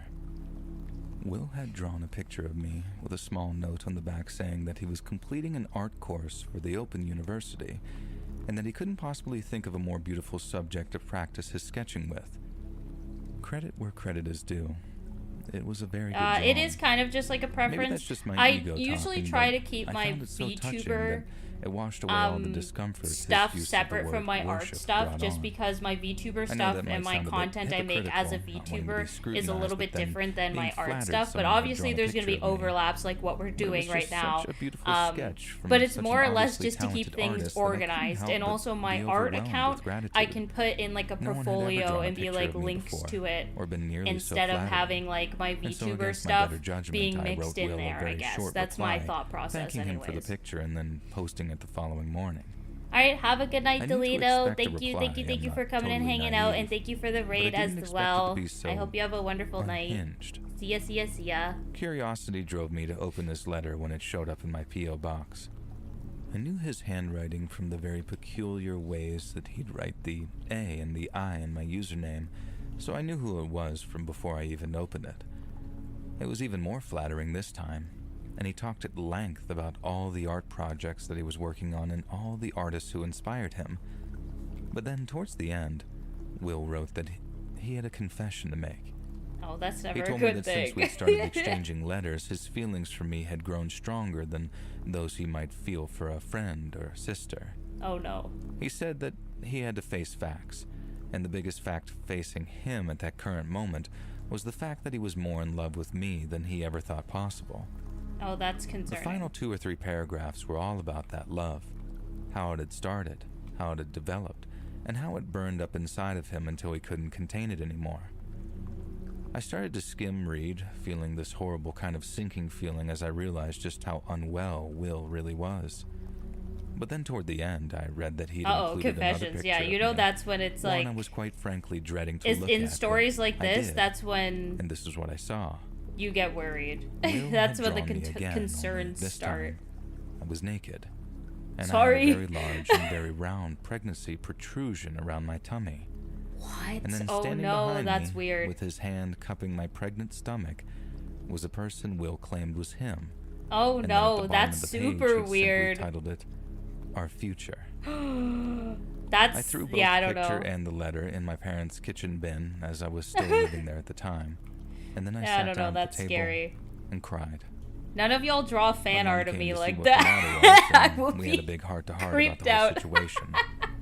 Her Do advice not. was to not allow people like that to I know ruin you a good guys thing wouldn't, that I but had. like, do And I not. shouldn't read any more letters from this Will character who quite obviously belonged in a bloody If you loony did an bin. animation with your Famous VTuber, people attract would that weirdos, still she said. work for your portfolio always have and they anyways? What always would you will. think? Yeah, It's just I think it something you would. gotta Like, get used to while you I keep yourself have as safe as possible. some animations that I've And done with my so, VTuber, that's and what I did. wouldn't mind I putting just it in my carried on with what I portfolio. was doing and kept uploading So roughly there once is a week. definitely some I didn't overlap. reply to Will's You know what letter. I mean? I didn't reply to his comments either. I just tried to move on and hope that things would turn out for the best. Well, they didn't, and Never this is insult an why. artist that can draw you pregnant. Yes, One day, exactly. I noticed that Will had commented on my latest video, and that his comment had gotten more than 24 replies from various other users. Will was complaining that I hadn't replied to a letter he'd written me, how he'd included a sketch of me that he'd worked very hard on, Oh my and that he god. was upset that I hadn't even bothered Oh to no, express that's my gratitude embarrassing. for his effort and support. Some of my other subscribers had jumped in to actually defend me, saying that they'd personally I do received not have enough replies to balls to letters draw or gifts, that. and that he should just be patient because I was probably busy. Well, I'm Will was glad replying to every that no single one's gonna one, draw me highlighting pregnant, guys. how long it had been since he'd wrote to me, and that it was unfair. But that I'm other nice to people should get artists, so, replies and like, thank yous, but I'm not sure him. no one would. And he was doing it in a way that was not so subtly designed to cause conflict. I say that because not once had he mentioned the fact that I'd written letters of thanks to him. Not once, but twice. He also neglected to mention that he'd sent me a naked, pregnant drawing of myself with him Yeah. cupping my belly and smiling as we stared into each other's eyes. Just I thinking think that's a about it pretty at that valid moment made point my to like skin put crawl. in your thing, And you knowing know. what Will was up to then made me really angry. But instead of replying to his comments to correct him and my many other subscribers, I consulted an ASMR creators group that I was a part of and discovered that I could just simply and obviously block him. You can't ever really completely block people from seeing your videos, at least not that I know of on YouTube at that time, but what you can do is restrict people from commenting on them. Yep. And they're not informed of the restriction, and from their point of view it looks like their comments are just showing up like everyone else's are. But in reality, They don't even make it into the comments section, and they're filtered out before they can even appear. All I had to do was find One of Will's YouTube's username, best click the features, little icon honestly. by it, and then select Hide User from Channel. So He was mentally nice. It was actually kind of stunning how quickly I was able to deal with that problem, or at least things seemed that way at first. Will kept on commenting from time to time, but he seemed oblivious to his shadow ban, and then one day, I noticed that he hadn't commented in a while. A few days stretched out into 1 week, and I don't know then why two, and sometimes since it does I'd this already thing where if I blocked his zoom email in, it like address on the zooms account into a connected to my different YouTube, spot of the his only drawing. means of contacting me directly became that P.O. box. I thought that he was either over me and my channel and had moved on to someone else, I feel or like I'd eventually get another yes, letter in that box. It turns out it was the second option, and it wasn't a letter this time, it was just a postcard. Since he wasn't in the habit of sending them, it was the first thing that I'd picked up and read, mainly because the picture was so pretty. But when I turned it over and read the message, I felt a shiver run through me. Ugh. Oh no. All it said, I'm worried. in Will's telltale handwriting, was, "I know what you did." Oh. And as you can imagine, it Oh. made for a very deeply Oh, unpleasant no. discovery. But it wasn't remotely surprising, I guess. Like I said earlier, That's I'd scary. already theorized that I might receive some further correspondence with this guy. Will's gonna be I just behind her. didn't I have a think that feeling that had it in he him to be so is gonna figure out direct. how to like show up at It this was mildly person's house. intimidating and frustrating, I won't lie. But it was also only a matter of time before Will figured out that I'd filtered his comments from my channel, so I was mentally prepared for some fallout. And I was actually quite relieved that all he'd chosen to do He's was gonna send mail me a himself. postcard with a mildly Please. menacing message on it. He could have sent me another letter, or another creepy drawing. I mean, he could have sent me a nail bomb if he really wanted to, but he didn't. He sent a Scary. simple 5-word message, and that was that. And to be honest, I thought I'd gotten off lightly. He could make a new YouTube account, maybe create a new email account, and along with my P.O. box, he could harass me to his heart's content. But I knew his handwriting. I could block his comments, and I could block every single email address that he could possibly create with nothing but a click of a button. I was a mix of scared, angry, and tired, but I felt safe, and I thought things were pretty like much over. geometry of this But straw they weren't is over. Not by a long confusing shot. me, like in regards to About what a I month need later, to erase I'd been and to what check my I P.O. need to box a not few erase. times, No, and that needs when to each time I stay. saw that there was nothing from Will, I assumed that he really had moved on. A little bit more time went by, No, and I'm this still needs to making go. my videos, doing my thing, and planning on starting I an don't actual know Patreon anymore. account, much like the one that you have on here, Let's Read, as I wasn't making a ton of money in the advertising revenue side of things, as ASMR There. doesn't really run a lot of advertisements. And the And fear my is gone. subscriber base Thank was you, actually thank you. growing, though, and I was discussing Forgets to put air collaborations holes in with the some box big and ASMR dies when he artists that mails would give himself. my channel the boost it needed to actually grow. Do you think anybody's tried And to like rather mail, adorably, one of my subscribers like had actually knitted mail me another themselves? toy There has before to be sending it somebody off to my who P.O. has box. tried that, right? Remember I mentioned that girl who knitted me the purple octopus? Well, she knitted me another one, an orange one this time, so the purple one would have a friend. It had taken a few weeks to get to my box, but I also got text alerts for delivery, so I'd know exactly Okay, when it arrived, I've realized so I could my click the error same here. Day. Eventually, the day comes when I get The a little straw text alert actually saying has a to come out package of had the arrived top. for me. It can't come out of this I part hadn't heard at the bottom. from Will in about 7 It to has 8 to weeks do at this that. point. There's been no else it comments, looks no weird. letters, and certainly no emails, so I haven't heard from Will in about 7 to 8 weeks at this point. No comments, no letters, and certainly no emails. Yeah, that looks better. So I didn't have a reason to think that he'd sent me any packages like the one described. I think someone tried mailing I had a to run errands hamster. that day, Didn't so make I it. zipped Oh around no, town that's picking up a sad. few bits and bobs, and then walked over to the post office. My Or P.O. was box that a was in microwave? to collect my orange I've seen octopus. stories of accidentally I walked up to the counter, microwaving a said hamster, hello and to it's the so lady behind sad. it, and Like then I don't gave even her know, my P.O. man. box number while showing her my ID. Normally, the person would just walk off and retrieve my post, and then No, that was that. hamsters often on don't this die occasion, peaceful deaths. The I woman was gave me a talking very about this nervous with look some and then friends asked to actually confirm my recently. P.O. box number. Hamsters, I'd never had to the do that most before, and I was unlucky pretty sure creatures, that I she'd heard swear. me okay, but I didn't want to make a fuss, so I just simply repeated the number. The woman had a big smile when I walked up to greet her, but after just a few brief words, she looked very serious, almost frightened, and then asked if she could have a quiet word in private. I just knew that it had something to do with Will. But my first thought was that he'd sent me some kind of, and I don't really know how to put this, a disgusting letter or package. They'd received something intended for my P.O. box, and that something then started leaking or something, and they'd been forced to have it destroyed due to health and safety regulations. Hamsters are Kenny from South Park. And True! by the time me and the lady had finished talking, getting a box of Remember a story poop that had someone sounded return like a an evil considerably hamster more back to the favorable pet alternative. store? And then the The police nice burnt a postmistress week told me later? how, Oh my not god. even a few hours before, a man had walked up to the counter and asked about my I think P.O. the part box of the number. lid shouldn't be He had a letter visible to behind deposit the into it when cream after top. handing it to her, he started asking questions.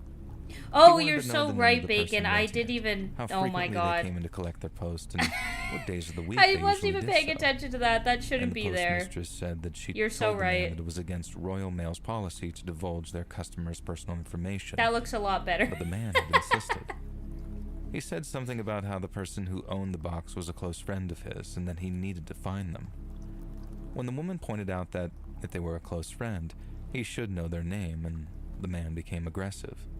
Oh He no. only chose to leave after He she did threatened try call to the mail police. himself. Then, instead of putting his letter He in my showed P.O. up. box, she put it aside to give to the police since it most probably had his fingerprints on it. I remember feeling sick as I realized what had that's scary. happened and who had visited her that day. I also felt like a complete moron for not realizing that the P.O. box numbers can be tracked to a location. Now, just for reference, it's only private companies that offer that kind of security, and you pay a premium for the privilege too. I That's found that silly. out when I was looking into opening one, but in the end, Perhaps I there's still a won't be shred of getting a shame P.O. that flares box. up This when I has say scared this. me. I gave up.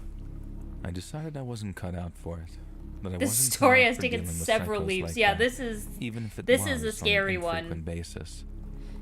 I deleted my videos, deleted my channel, and although in the moment it felt like a great weight had been lifted from my shoulders, I still That's harbor sad. a little bit of regret that I just gave up, burned my channel, and went back to working my normal 9 to 5. I've thought about getting back into it from time to time, and I could start a new channel. Keep my face and location off camera and offline, kind of like this channel. But Oh my every time I goodness, think what did I about just it, do? I inevitably end up remembering that picture Will drew of me. The Oh, one where I was no. pregnant. And each and every time, that snuffs out any desire I have in an instant. Oh, that's sad. That was a scary but also sad story.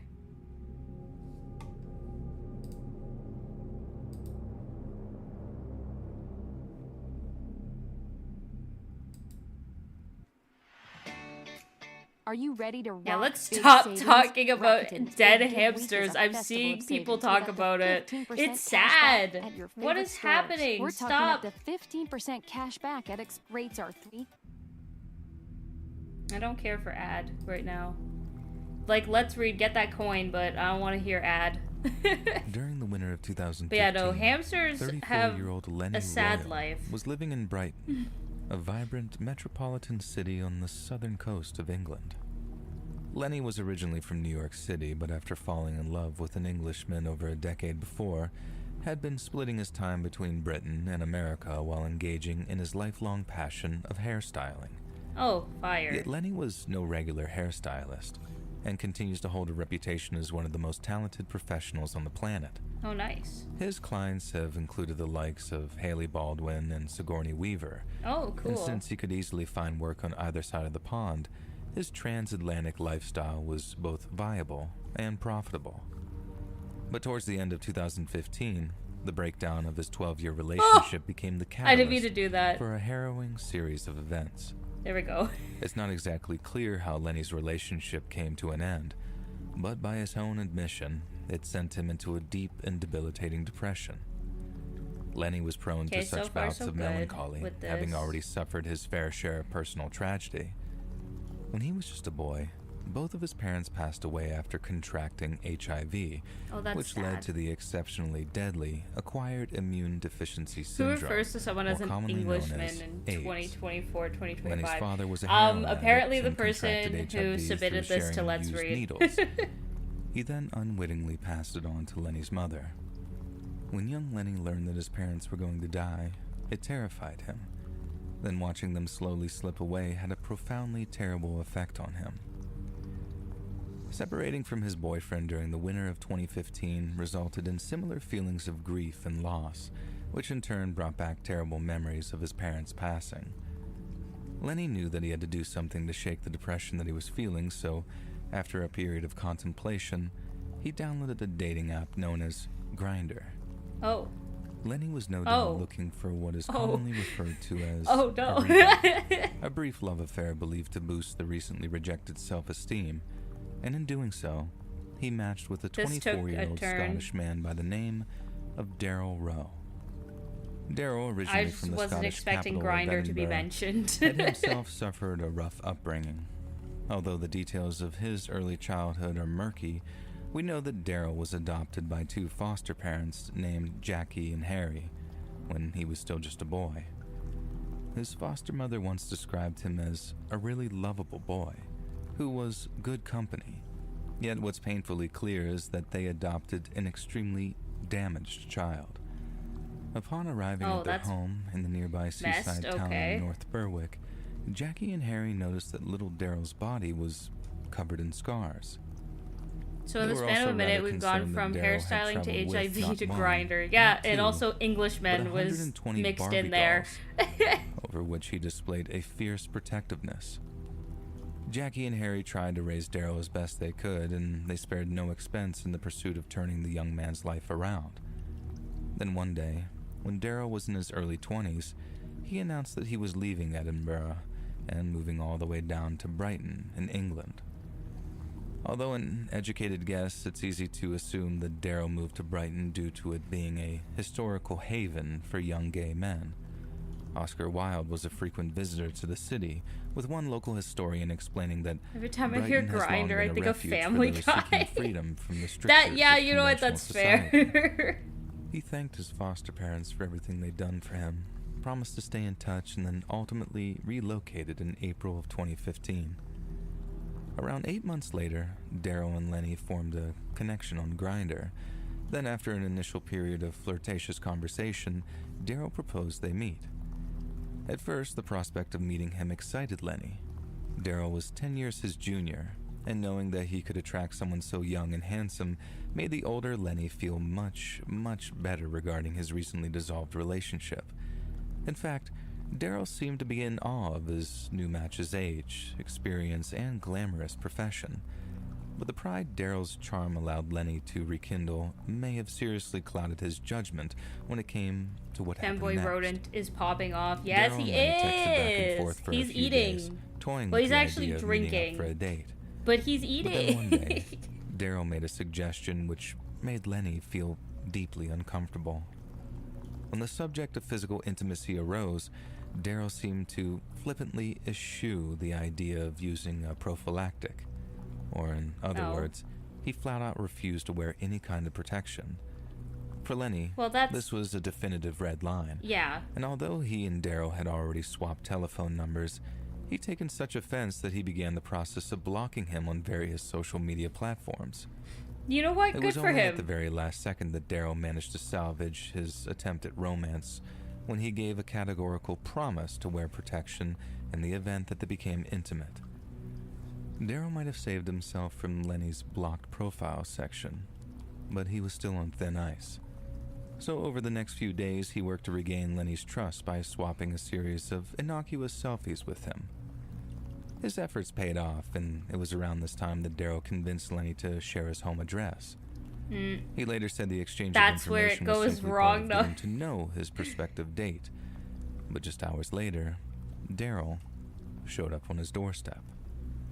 Ah? Naturally, Lenny was surprised by Daryl's sudden appearance, especially since he called his cell phone using a withheld number before announcing, "I'm outside your door." That's, okay. But somehow, Daryl managed to talk his way I've into already Lenny's lost home, track of the most story. likely through sheer This force guy of showed flattery up and possibly with a to dash this of guy's emotional house. blackmail. Perhaps there was talk of a miscommunication. When he said, "Let's not with do Daryl that." saying how he'd come an awful long way just to turn around and go home again. There's no doubt that Lenny made a sizable error of judgment in allowing a near stranger into his home, and by his own admission, it was an extremely regrettable decision. Yet the price he paid is the stuff Y'all think of he's trying to nightmares. infect Lenny with After an a few hours STD? of He drinking might and be. flirting, There are like the creepy two men people out climbed there into who bed do stuff together, like and that, which at is Lenny's so weird. insistence, Daryl swore that he'd wear a prophylactic. Then once their lovemaking had concluded, the prospective couple engaged in deep conversation, with Daryl sharing his passion for veganism and juicing. Cool. Lenny then attempted to share some of his own passions, but shockingly, Daryl tried to convince him of the benefits of drinking your own urine. Oh. Things got a Oh, little no, weird, this is as going Lenny later put it. insane. This is off Then the I rails. was like, okay, this is nice, but you need to go now. Yeah. Lenny made it clear that he wasn't rude to Daryl. He simply informed him of some very real dinner plans that he'd made for that evening, thanked him for a lovely Yeah, I time, don't- then politely asked him to leave. On the surface Chat, level, I don't know what this is. Daryl respected Lenny's wishes, but This is the, in what days is the that followed, story? he made it clear that he'd felt deeply disrespected. Oh? Daryl not only What? complained bitterly to Lenny, but he became increasingly erratic when he felt that he wasn't being given the proper amount of attention. What? To Lenny, it was clear their budding relationship had no future whatsoever, so after informing Daryl of his wish to part ways, Lenny blocked his number, preventing him from calling or texting. About a week went by when Lenny received a call on his cell phone from an unknown number. Why? Yeah, I don't Curious, know. he answered the call only to hear Daryl Rowe's voice on the other end. "How dare you block me?" he Oh, demanded. God. "Do you honestly think that you can get rid of me so easily? Oh. You'll never get rid of me, ever. You're going That's, to burn, Lenny. Oh, You're no. going to burn." Yeah, that's And once it was not clear that cool. the sole purpose of the call was to unleash a torrent of abuse, Lenny Royal ended the call, then blocked yeah. the number. He Yup. believed it was nothing more than the work of a bitter former lover lashing out in spite. Little did he know, Daryl's words had a horrifying significance. 2 weeks later, Lenny woke up one morning feeling a Oh, little no. under the weather. He figured that he'd simply caught a cold and with the proper rest Oh, would no. most likely recover in a matter of days.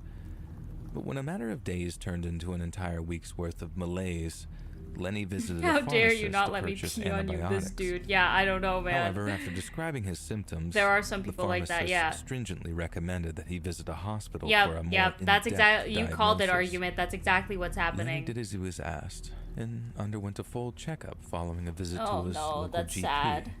That's very Then when the sad. results of various tests came in, Lenny received a call from his doctor. It was one that would change his life forever. Lenny, who believed that he was suffering from little more than a stubborn strain of influenza, was told that he was HIV positive. No. Oh, I that's felt like that was it. that's my fucked life is up over, and he sad. later said. Oh my god. I was crushed. Following the death of his parents, Lenny had moved in with an older cousin, God, who that's he so later sad. came to regard as his adoptive father. He was devastated, Lenny said. He felt like he'd failed to protect me from the very same thing that killed my parents. No, And he it promised my was mom the guy, I'd never man. suffer like she did. Oh, that's I had so to tell sad. him it wasn't his fault, over and over, but he still cried. He still said he felt like a failure. Ugh. In the weeks following his diagnosis, Lenny made repeated trips to a local medical clinic to receive medication and examinations. Yeah, don't worry, Bacon. Being I the got social it. I butterfly erased that he it. is, Lenny When I went to often go fix engaged the clinic's cup thing nurses for in the casual thing. and sometimes not so casual conversation, as in one case where he shared intimate details regarding the events leading up to his diagnosis. As he spoke, the nurse Lenny was talking to turned Yeah, this ashen got face, very and depressing. at first appeared hesitant to speak before saying, "I really shouldn't be telling you this, but you're the fourth person that this has happened to in the Oh, last no. 6 months alone." Oh no. Lenny couldn't believe his ears. Assuming there had been some kind of miscommunication, Lenny reiterated that in his deepest, darkest thoughts, he wondered if a former lover had deliberately infected him with HIV. Yeah, that's There had been no miscommunication. The nurse confirmed that in the recent past, 3 additional men had reported being deliberately infected with HIV by a no. recent lover. But not only that, the same malevolent person had actually taunted them via phone call following their infection, hinting cryptically at the ordeals that awaited them. The first was a man in his early 30s, Stuart Roger, who made contact with Daryl using the dating app Grindr back in July of 2015. In a very similar fashion to his interaction with Lenny, Daryl was insistent that he and Stuart meet at the first available opportunity. He insisted that Stuart stop by his Brighton apartment, and Daryl is when a he did serial so, infector. Stuart found the front door open and unlocked. "Just come on in," Daryl said via text message. "I'm waiting for you." I'd like to Shortly know after the Stuart's why behind arrival, this guy. he and I don't Daryl know. became intimate, I don't know. and as It was far as something that they Stuart also knew, covered on Law Daryl and had Order. worn I the know that that's appropriate not really protection. like where you go for your However, once their realistic intimacy had stuff, concluded, but that was Stuart noticed that a something they covered on prophylactic there device had been too. removed from his packet, yet And it's just, I appeared don't know. completely unused. Concerned that Daryl had somehow deceived him, Stuart sought assurance that the prophylactic had been employed. Daryl flippantly dismissed his concerns by asking, "Are you one of these paranoid people?" "Yes, I wore protection, so chill out." Once sufficiently reassured that Daryl had complied with his wishes, Stuart began attempting to engage his new lover in conversation. Yet when Daryl seemed much more interested in showing Stuart his favorite Pokemon videos on YouTube, What? Stuart suggested that they part ways and No, arranged to not see him each being other a again Pokemon fan. We do not Again, claim Daryl him. seemed to We do take the not polite claim dismissal in him. stride, but What the not long frig? after his departure, I he called hated Stuart hearing on his cell that. phone. Stuart assumed the purpose of the call was to arrange a No. second meeting, but when he answered his phone, Daryl remained silent. Stuart asked if it Also, was hello, okay, Julian. but again, Welcome Daryl chose to to the stay stream. silent Hope you're having a until we wonderful eventually night. ended the You call are without late. so much we as saying have a like word. 5 more minutes. We're Having probably going to end demonstrated after this himself story, to unsuitable be for a completely mature honest. relationship, Stuart opted for no further contact with the increasingly erratic Daryl. Yes, everybody But keep just 8 safe days out there, because I don't even know he what received this a is. flurry This of story text is scaring messages from me. an unrecognized cell number. "You're a revolting jackass." He probably one has a message yellow read. Vaporeon. No! I'd taken the No! protection off. Stuart was stunned, but he didn't understand the message's true significance until a few weeks later when he I began see to Rat. I feel hear gravely no ill. protection and Pokemon fan help. second Yeah, of Daryl's more it's recent another victims chaotic was one a man tonight. named That's Peter, for sure. who matched with the young Scotsman after realizing they frequented the same gym. He was a good-looking guy, Peter later said. He was also very charming at first, but that all changed very quickly. Daryl repeated the pattern of insisting he and Peter meet as soon as possible. And then when they did so, he told Peter that he would not be wearing any protection during This the stream physical has been intimacy. Yeah, this stream has been And something. Peter was hesitant. It definitely has He been knew the risks something. involved, but Daryl swore on all that he held Not dear that he was uninteresting. clean, That's and for that sure. any intimacy they shared would be safe. But afterwards, the same post-coital pattern Whoa. played out. After displaying a shocking level of immaturity, Peter proposed that they part ways. Yet just days later, Daryl sent him a text message informing him of some utterly terrifying news. "I lied," the message said. "I'm HIV positive." Peter was horrified and asked Daryl if he was serious or was merely attempting to psychologically terrorize him in revenge for discontinuing Peter their Griffin? tryst. No. "He's making this up," No. Peter told himself. "He's just being childish." But Daryl was not making things up. He had deliberately infected Peter with HIV. A third man named Andrew shared a similar story. He matched with Daryl via the same dating app as the others, and at first, there was a great deal of chemistry. He was hot and seemed like a nice person, Andrew later recalled, and at the same time, I didn't have any reason to question that. When Andrew and Daryl met for the first time, neither of them were carrying any kind of protection, but decided to become intimate regardless. Andrew ended up staying overnight at Daryl's place and later claimed that, at that point, he believed that they might kindle a long-term relationship. Oh, that's sad. But this time, it took less than 24 hours for Daryl to turn on him. The following morning, as Andrew traveled by bus to his home address, he decided to check for any new messages on the Grindr dating app. However, when a user activates the app in order to peruse messages, it notifies connected users of their activity. And this is how Daryl discovered Andrew was still using the dating app, and less than an hour after they parted ways. The discovery sent him into a rage. Dude was can't just believe you're like online he was already, just Daryl looking told at Andrew via text messages. Like, message. I don't know. Andrew later said that he believed Daryl was kidding and that the message constituted nothing more than flirtatious banter.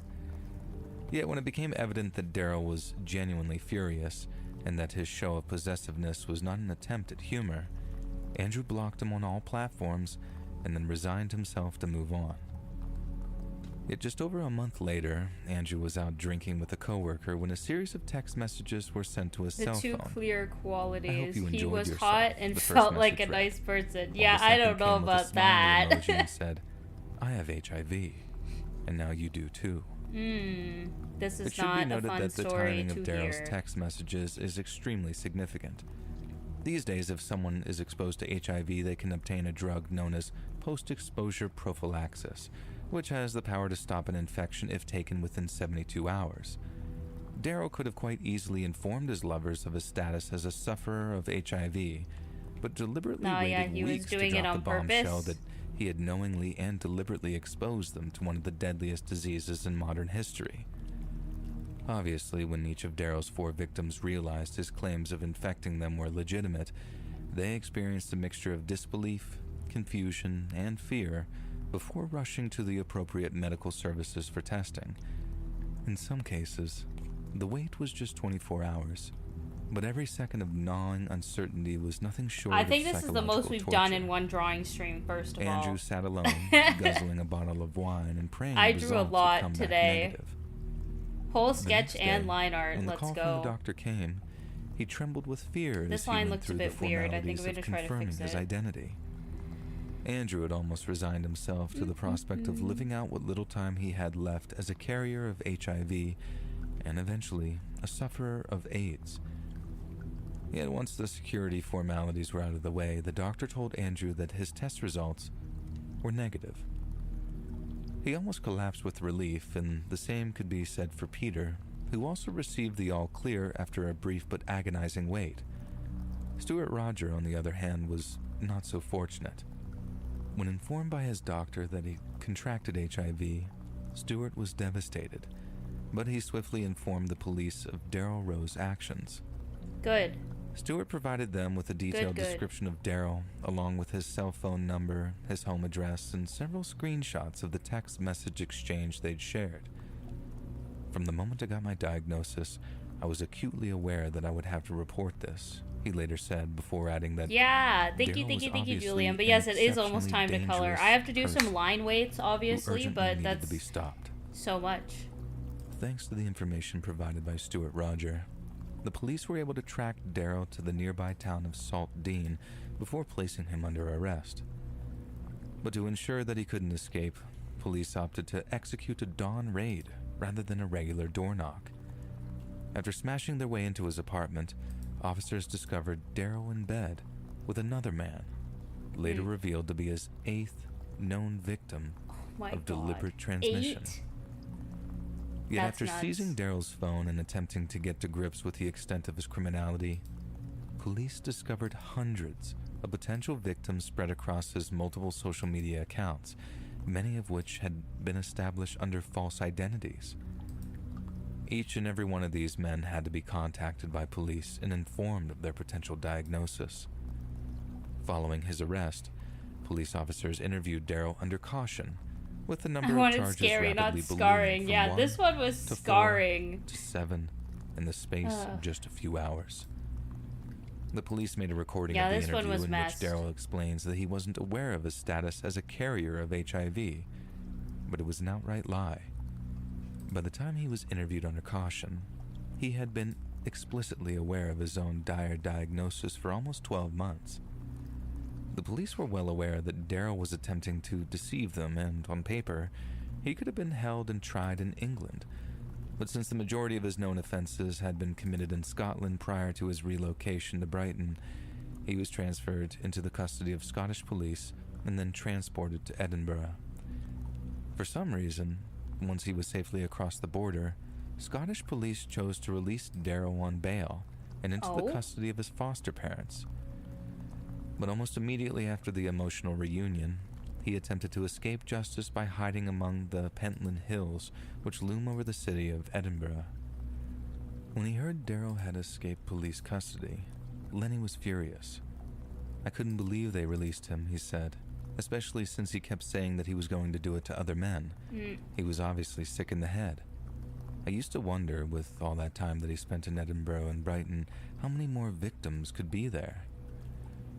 During a search of the Edinburgh countryside, police eventually found an abandoned tent containing a carton Also, of I prescription am medication. gonna probably call it It was after an this antiviral medication story, so used that's by why the I'm not carriers doing of anything HIV, right now. and I'm the just name written listening on it was Daryl attentively. Rowe.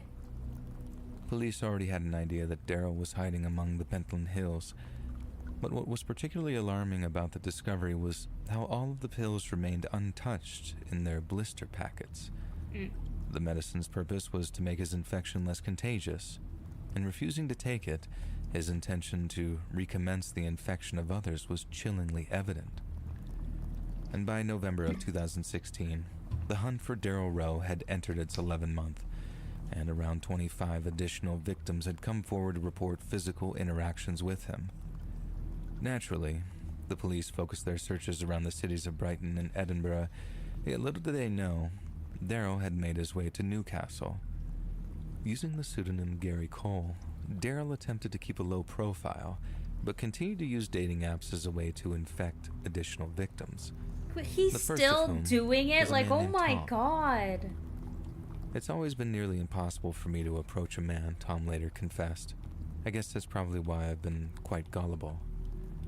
Daryl managed to convince Tom that he was in love with him, and then spent a grand total of 3 months living under his roof, completely Merging all these rent-free. layers is crazy, by the way. He said that I had nice eyes and that he liked older men. I was very flattered, Tom admitted. I would have maybe fallen in love with the guy. But Daryl's behavior How soon dreamy is shifted this from man? charming and Like, what are we thoughtful doing? to manipulative and malevolent. Let's just say that he was able to control me in a way that I won't ever allow again, said Tom. Good, sir. Meanwhile, police forces in both Scotland and England were busy trawling the internet for any trace of Daryl Rowe. Their search led them to an escort website, where a detective noticed stark similarities between the body of an advertised subject and the body of Daryl. They also had a Dude cell was phone on, number like, a connected frickin' to it, thing? and Oh when my police God. attempted to triangulate its signal, it was determined to be in the home of Daryl's unsuspecting lover, Tom. Officers rushed to Tom's home, but when he realized that he'd once again been tracked down by the police, Daryl attempted to escape. Trapped on the home's upper floors, he leapt The only from a likable third-story Daryl I've window into the known is garden from of The one of Walking Tom's Dead. You're neighbors. so right. But when he landed on the wet grass of the lawn, he slipped and landed on his back so hard he smashed several vertebrae in his spine. The police found him lying in a lot of pain, Tom says. He couldn't move or walk properly. Assuming he was an accomplice who knowingly harbored a criminal, Tom was taken into custody for around 5 hours. However, once he discovered who Gary Cole really was, his arrest became the least of his worries. Thankfully, the police were able to issue him a 30-minute HIV test, and he breathed a sigh of relief when the results came back negative. That was obviously good news, Tom said, but I didn't really feel any better. I felt used. As Daryl was brought to trial, it marked a watershed in British legal history, as never before had anyone been tried for the crime of spreading a dangerous pathogen. After viewing a catalog of extremely damning evidence, including the texts in which he taunted his victims, a jury of his peers found Daryl guilty on 5 counts good. of causing Thank grievous God. bodily harm, and 5 of attempted grievous bodily harm. The presiding That's the judge happy then ending sentenced I him needed to 5 hear. years in prison, Because, like, what the and frig? told Daryl, "You waged a determined and hateful campaign of violence. The messages you sent make it crystal clear you knew exactly what you were doing. As well as the physical offenses, it is clear that the psychological effects upon the victims are immense," the judge declared, before adding, "It should be known that this sentence is not about stigmatizing anyone living with HIV, but I cannot envision a day when you will no longer be a danger to gay men." Oh my god. That It's judge reassuring spitting to think facts. Daryl was jailed for his actions, even if it was for a mere 5 years. 5 years But what ain't he enough. inflicted What on the his frig? victims will stay with them for the rest of their lives. Yeah. I was pretty Like, at worried when least I got he, my like, some diagnosis," justice was Lenny had, later but said. Jesus. I thought I was going to be that person no one is ever going to want to be with. But while there's still some prejudice in the gay community, a lot of people don't really care. I had one negative experience with somebody I was dating, but it really didn't affect me. It's no longer a death sentence, not even remotely, Lenny continued. But it's messed up when somebody makes that choice for you, when they take that right away from you. That's what's difficult to get over. It really is a harsh reality when you think about it, and that's the cruel thing that I struggle with on a day-to-day basis. How can somebody be so cruel? Yeah, that's sad. Well, I guess I'll end it here. Because what the frig? Quick, before I go, because I forgot to ask you all this, actually. So my video idea, and y'all can tell me if this is something that you would actually like or not. I really myself like watching a lot of those, like, long form kind of like compilation type videos. Like, I don't know if y'all know Nathaniel Bandy. I've talked about him before on, like, here on stream and on my channel. But he has a lot of videos where he's, like, played Mario games. Yeah, this is completely off topic, by the way. It's completely changing the whole vibe. But anyways, I don't know if you guys have watched him or but he does a lot of Mario 64 videos, and what he does is, like, if he, like, Kaizo Mario 64, for example, he had multiple episodes of it, and then he put it all together in one compilation. Now, currently, right now, my Okami videos, my entire Okami playthrough is in VOD space, okay? Because the whole playlist is just VODs, and it includes a lot of me talking, and a lot of me talking, and a lot of me talking to, like, chat and about random stuff, and it has, like, the starting soon and the beginning and like, whatever. Would y'all be interested? And you could say no if you prefer the playlist and the VODs that we have right now. But, hypothetically, if I were to put all of the Okami videos together, edit out the parts that are very much like a VOD thing, so, like, any times that I stop playing and just talk to chat, because that happens a lot, so I'll cut that stuff out, and then have exactly, like, an Okami super cut, like, the full game, all the episodes, but cut out all of the live stream stuff, and then have that as its own thing. Would you guys actually like that? Because I know it's going to take a while, like Bacon said, but I also think that a lot of people probably would like it a little bit better if you ever wanted to revisit my Okami videos, especially with Okami 2 coming out. If anyone wanted to revisit it and not have to go through the entire VOD playlist, it might be better, and it would be like a nice long form video.